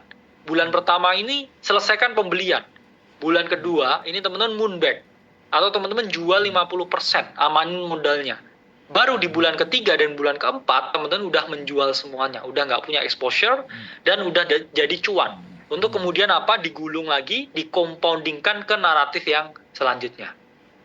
Nah, gimana cara lihat technical di kripto? Ini akan saya jelaskan yang paling singkat-singkat aja. Ya. Pertama, sebelum bahas technical, ini yang lebih penting dari technical, tapi ini juga teknis, ya, itu adalah tentang money management. Banyak orang yang gagal ini karena ini. Ya, banyak orang ini yang kecanduan dengan trading. Ya, ini kebalik. Harusnya spotnya 70%, ya, future-nya 30 harusnya. Kalau bisa lebih kecil. Artinya apa? Kalau teman-teman punya uang 100 juta yang mau dirisikokan di kripto, 70%-nya itu harus spot. Untuk apa ya? Untuk borong Bitcoin, ya, untuk membeli Ethereum dan lain sebagainya. Yang mau ditradingin, ya itu kecil sekali porsinya. Yang mau main cara saya, itu kecil sekali porsinya. Bahkan 30% ini relatif banyak. Teman-teman bahkan bisa hanya 10%. Punya uang 100 juta, 90 jutanya buat beli Bitcoin sama Ethereum. Di DCA-in, nggak apa-apa. 10%-nya mau ditradingin, karena gatel tangannya. Itu juga langkah yang bijak. Ya, dan alokasi dari yang spot ya atau yang teman-teman tradingkan itu saya selalu gunakan maksimal ya 10% dari alokasi. Kalau teman-teman ini punya 10 juta buat trading ya atau membeli koin-koin, maksimal ya satu koin ini 1 juta lah. Jangan berharap kayak cepet. Terus all in, terus tiba-tiba koinnya turun, yang lain perform, ya kamu sedih ya kalau kayak gitu. Jadi harus tahu alokasi yang benar. Maksimal 10% dari modal tradingnya. Dan kalau teman-teman trading di derivatif misalkan, ini ada istilah risk per trade. Biasanya 1% dari modalnya. Kalau misalkan, oke, mau trading, modalnya 10 juta, ya maksimal kalau tradingannya gagal, ke cut loss, ke stop loss, ini hanya merisikokan 1%. Hanya hilang 1%, hanya hilang 100.000. Jadi ini nggak kaya cepat, tapi selamat pasti. Karena ingat, tadi ada cara mudah, ada cara yang sulit. Kalau ini terlalu rumit bagi kalian, exposure beli Bitcoin itu lebih masuk akal. Ya. Jadi risk to reward itu apa? Risk to reward ini yang membedakan antara trading dengan gambling. Kalau di gambling itu risk to reward-nya negatif. Teman-teman risikokan 1, dapatnya 0,8. Artinya apa? Lebih banyak yang teman-teman risikokan daripada yang teman-teman bisa dapatkan. Kenapa portofolio saya tadi yang saya contohkan itu bisa menggulung? Karena adanya risk to reward. Saya ini merisikokan 1. Kalau saya hilang duit, saya hilang 1 juta. Tapi kalau benar arah market yang saya kehendaki, saya ini dapat 3. Saya ini dapat 3 juta. Oke, kalau saya salah 100 juta. Kalau saya benar 300 juta. Itu namanya risk to reward. Dan itu hanya ada di dalam trading dan juga investing. Di gambling itu, ya risk to reward-nya ini negatif, kebalik. Dan kedua, ya, pahami masalah tren, masalah flow. Jangan melawan tren. Saya bilang market itu dalam jangka pendek adalah mesin voting. Terutama ketika fase pause seperti ini. Ini adalah uptrend, bullish flow model. Ya, harga naik, kemudian konsolidasi naik lagi. Flow, pause, and flow. Dan bearish flow model ini terjadi ketika nanti bear market. Ya, harga turun, kemudian konsolidasi turun lagi. Sekarang kita ini ada di bullish flow model untuk berbagai aset-aset kripto yang ada. Jadi ya harusnya teman-teman masih bisa ya relatif bisa panen sampai pertengahan tahun depan sampai akhir tahun depan. Karena market itu juga semua tentang timing. Nah, ketiga ada beberapa pattern favorit saya yang saya bilang 80% ya probabilitasnya ini menang ketika ada bull market seperti sekarang. Teman-teman hanya bisa trading dengan satu pattern aja di bull market dan memperoleh keuntungan. Yaitu adalah bullish triangle revival. Ini pattern favorit saya ketika ada altcoin rally atau altcoin season seperti sekarang. Jadi harganya udah drop ya. Kemudian dia mau revive harganya. karakternya berubah naik ke atas. Nah, ketika dia berkonsolidasi seperti ini adalah kesempatan teman-teman untuk memposisikan diri dan menjual ketika harga breakout. Banyak istilah yang saya gunakan, ya, 3 step of transition, kandang serigala, ya. Karena ada strategi, ya, serigala domba. Serigala itu membeli di bawah seperti pemburu, ya, dan ketika dia naik harganya, mereka melakukan penjualan. Oke? Nah, ini pun yang terjadi sekarang. Pattern paling umum di berbagai aset kripto. Altcoin utility yang sekarang orang anggap nggak ada value-nya. Ya. Ketika di peak market saat itu, harga ini drop 80%. Altcoin itu udah turun 80%. Time based capitulation, volume naik di bottom, semua orang udah nggak ada yang bullish. Oke, tapi para serigala bullish di sini, kita sering sampaikan ya di berbagai platform yang ada di Aceh, di video, di margin call, bahwa ini bottom for everything saat itu, ya. 2-3 bulan yang lalu kita teriak-teriak, ya, beli koin ABCD. Gak ada yang mau dengerin, karena mereka udah kapok lihat ini, dan sekarang ketika harganya udah mulai gerak, ya, OTW 800%, mereka baru tanya, boleh beli atau enggak, ya, dan itu fakta yang terjadi.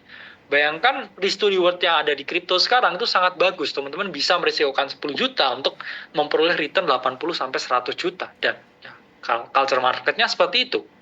Ini pattern yang saya suka, ya, 3 step of transition. Teman-teman lihat altcoin yang seperti ini, drop 80%, time based capitulation, sideways lama, bisa posisiin diri buat dia balik lagi ke harga all time high-nya. Ya. Nah, strategi itu bisa juga dengan strategi tebar jala. Tapi tebar jala itu strateginya hanya cocok untuk yang punya modal agak gede. Apa sih sebenarnya tebar jala itu? Yaitulah ketika teman-teman main ala venture capital, ala investor kripto yang gede. Jadi menyebar banyak sekali aset di waktu yang bersamaan. Konsepnya apa? Ini cari ikan emas dan juga ikan busuk. Harapannya dengan menang ya beberapa kali dapat ikan emas, ini keuntungannya bisa menutup semua ikan busuk yang ada. Misalkan teman-teman dari 100 kali ya menyebar, atau yang paling gampang lah dari 10 kali menyebar, 3-nya itu naiknya 10 kali lipat. Oke, berarti dengan ya persentase 10%, ini teman-teman udah melipat gandakan 3 yang berhasil jadi ikan emas itu. Sementara lainnya yang busuk ya itu udah nggak dihitung, dibuang aja nggak apa-apa. Dan strategi tebar jala hanya bisa dilakukan ketika teman-teman jadi orang yang early ya, atau yang 2-3 bulan lalu ya masih dengerin apa yang kita sampaikan dan membeli. Kedua, dengan exposure risiko 1%. Kenapa 1%? Ya karena teman-teman nggak tahu mana yang bisa jadi ikan emas atau yang jadi ikan busuk.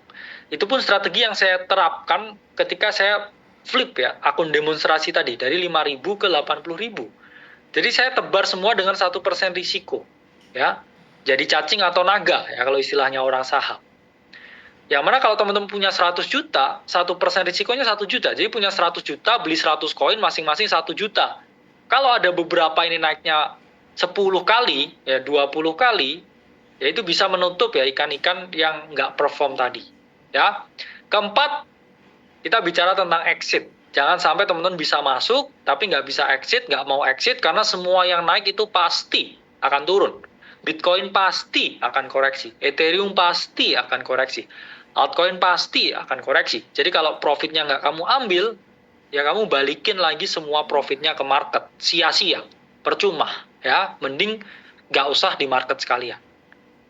Pertama, teman-teman bisa pakai Moonback yang selalu saya pakai. Naik 100%, jual 50%, sisanya biarin sampai siklus market berakhir. Atau teman-teman mau cash out di bulan ketiga, bulan keempat, that's fine. Oke. Atau kedua, pakai selling grid. Teman-teman lihat resistance-nya di mana, oke, setiap ada resistance dijual 25%, 50%, baru jual 100%. Itu juga bisa jadi strategi exit. Atau ketiga, pakai fear and greed index. Kalau udah keadaan yang extreme greed, oke, atau orang euforia, orang semua serakah, waktunya jualan. Tapi kalau fear semua seperti ini waktunya beli. Ini strategi ini simple tapi sangat maut ya. Meskipun demikian harus diimbangi dengan pendekatan yang lain, karena market ini bisa dalam keadaan extreme greed berbulan-bulan tapi harga tetap mengalami kenaikan. Jadi harus sangat hati-hati. Oke?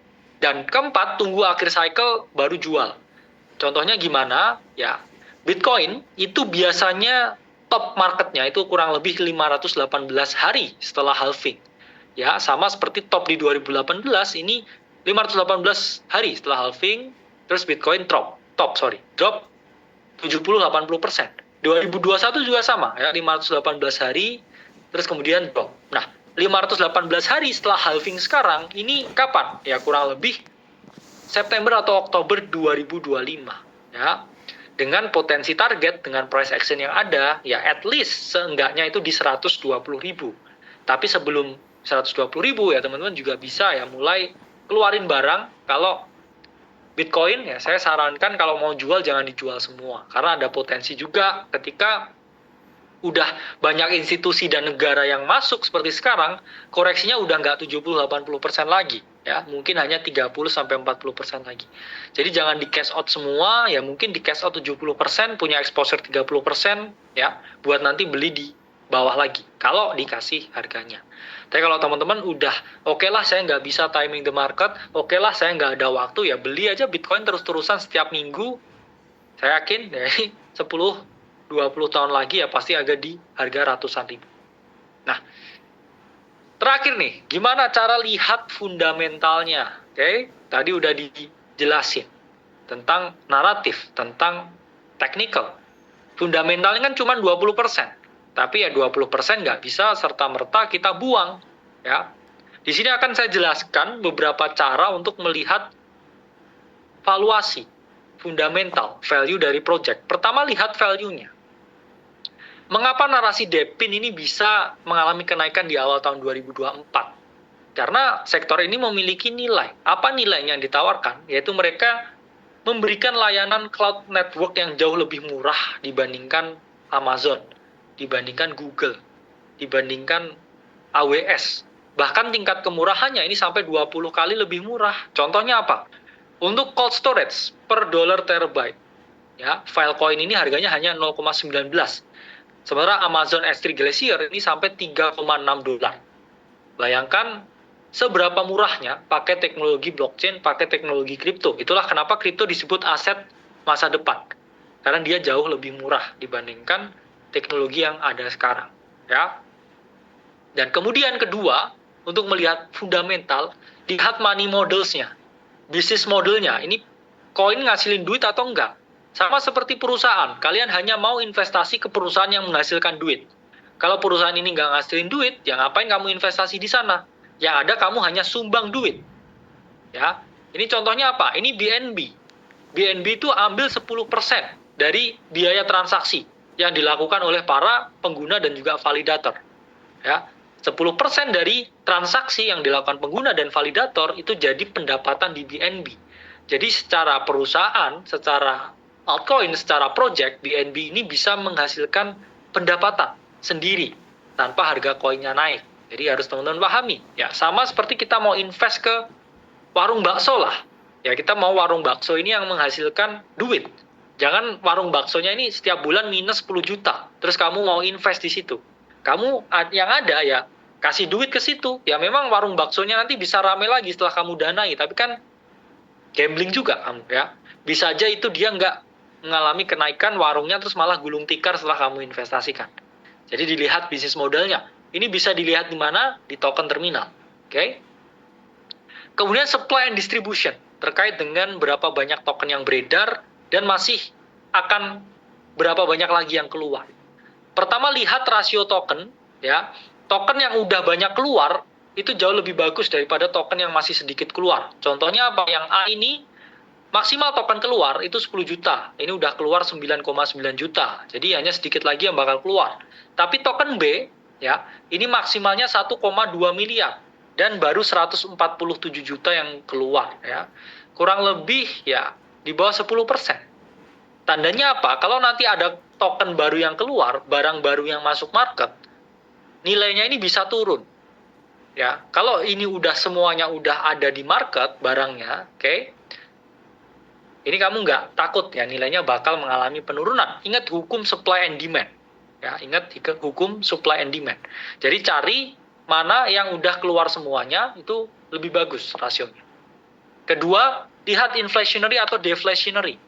Kalau inflationary dia ini biasanya infinite. Contohnya seperti Dogecoin. Jadi dia akan terus menambah koin baru, terus-menerus menambah koin baru. Sementara BNB, ya ini deflationary, ya dia ada yang namanya BNB burn. Jadi tokennya ini nggak bertambah, tapi malah berkurang. Ya, jadi dilihat dulu seberapa banyak yang mau keluar, oke. Kemudian apakah inflationary atau deflationary, cenderung pilih yang deflationary karena dia lebih berharga. Ya. Ketiga, market cap, ya semakin besar market cap-nya, potensi kenaikannya itu juga semakin berat. Ya. Tapi yang valuasinya berat atau besar seperti Bitcoin itu jauh lebih trusted. Ya. Karena hampir 60% uang yang ada di kripto ini semua masuknya ke Bitcoin. Jadi nggak ada salahnya kamu untuk membeli Bitcoin. Nah, market cap ini dihitung dengan perkalian antara jumlah token yang udah beredar dikalikan dengan harga. Oke? Jadi semakin banyak token yang udah keluar atau semakin tinggi harganya, market cap-nya itu semakin tinggi. Oke? Jadi misalkan keluarnya tokennya banyak sama seperti Bitcoin, harganya semakin tinggi, ya valuasinya bisa segede sekarang, sampai triliunan US dollar. Nah, ketiga, lihat distribusi tokennya. Kira-kira yang banyak pegang ini investor atau developernya. Kalau investor yang banyak pegang, ya ini relatif ya lebih safe secara distribusi. Artinya apa? Ya, investor yang memegang kendali atas proyek ini ke depannya seperti apa. Tapi kalau kebanyakan ya dipegang pemiliknya, kalau di kripto ya, pemiliknya biasanya asal jual. Ya kita lihat ya fenomena Ethereum yang diteriakin ya banyak orang karena developernya banyak jualan ya ketika harganya udah mau naik ya. Kemarin juga co-foundernya juga mau jualan. Tapi kalau di saham ini culture-nya agak beda. Biasanya barang yang lebih banyak dipegang oleh developer ini lebih safe.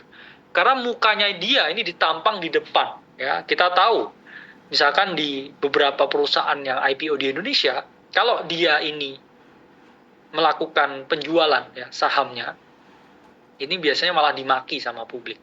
Kalau kripto ini karena udah cenderung anonimus, ya mereka jadi suka-suka melakukan apa yang mereka lakukan. Ya, terakhir lihat ya foundernya, ada yang anonim, ada yang enggak. Project yang misalkan disupport ya orang yang udah relatif kuat sebelumnya, seperti WorldCoin, ini biasanya dia juga cenderung lebih stabil ya harganya dari waktu ke waktu.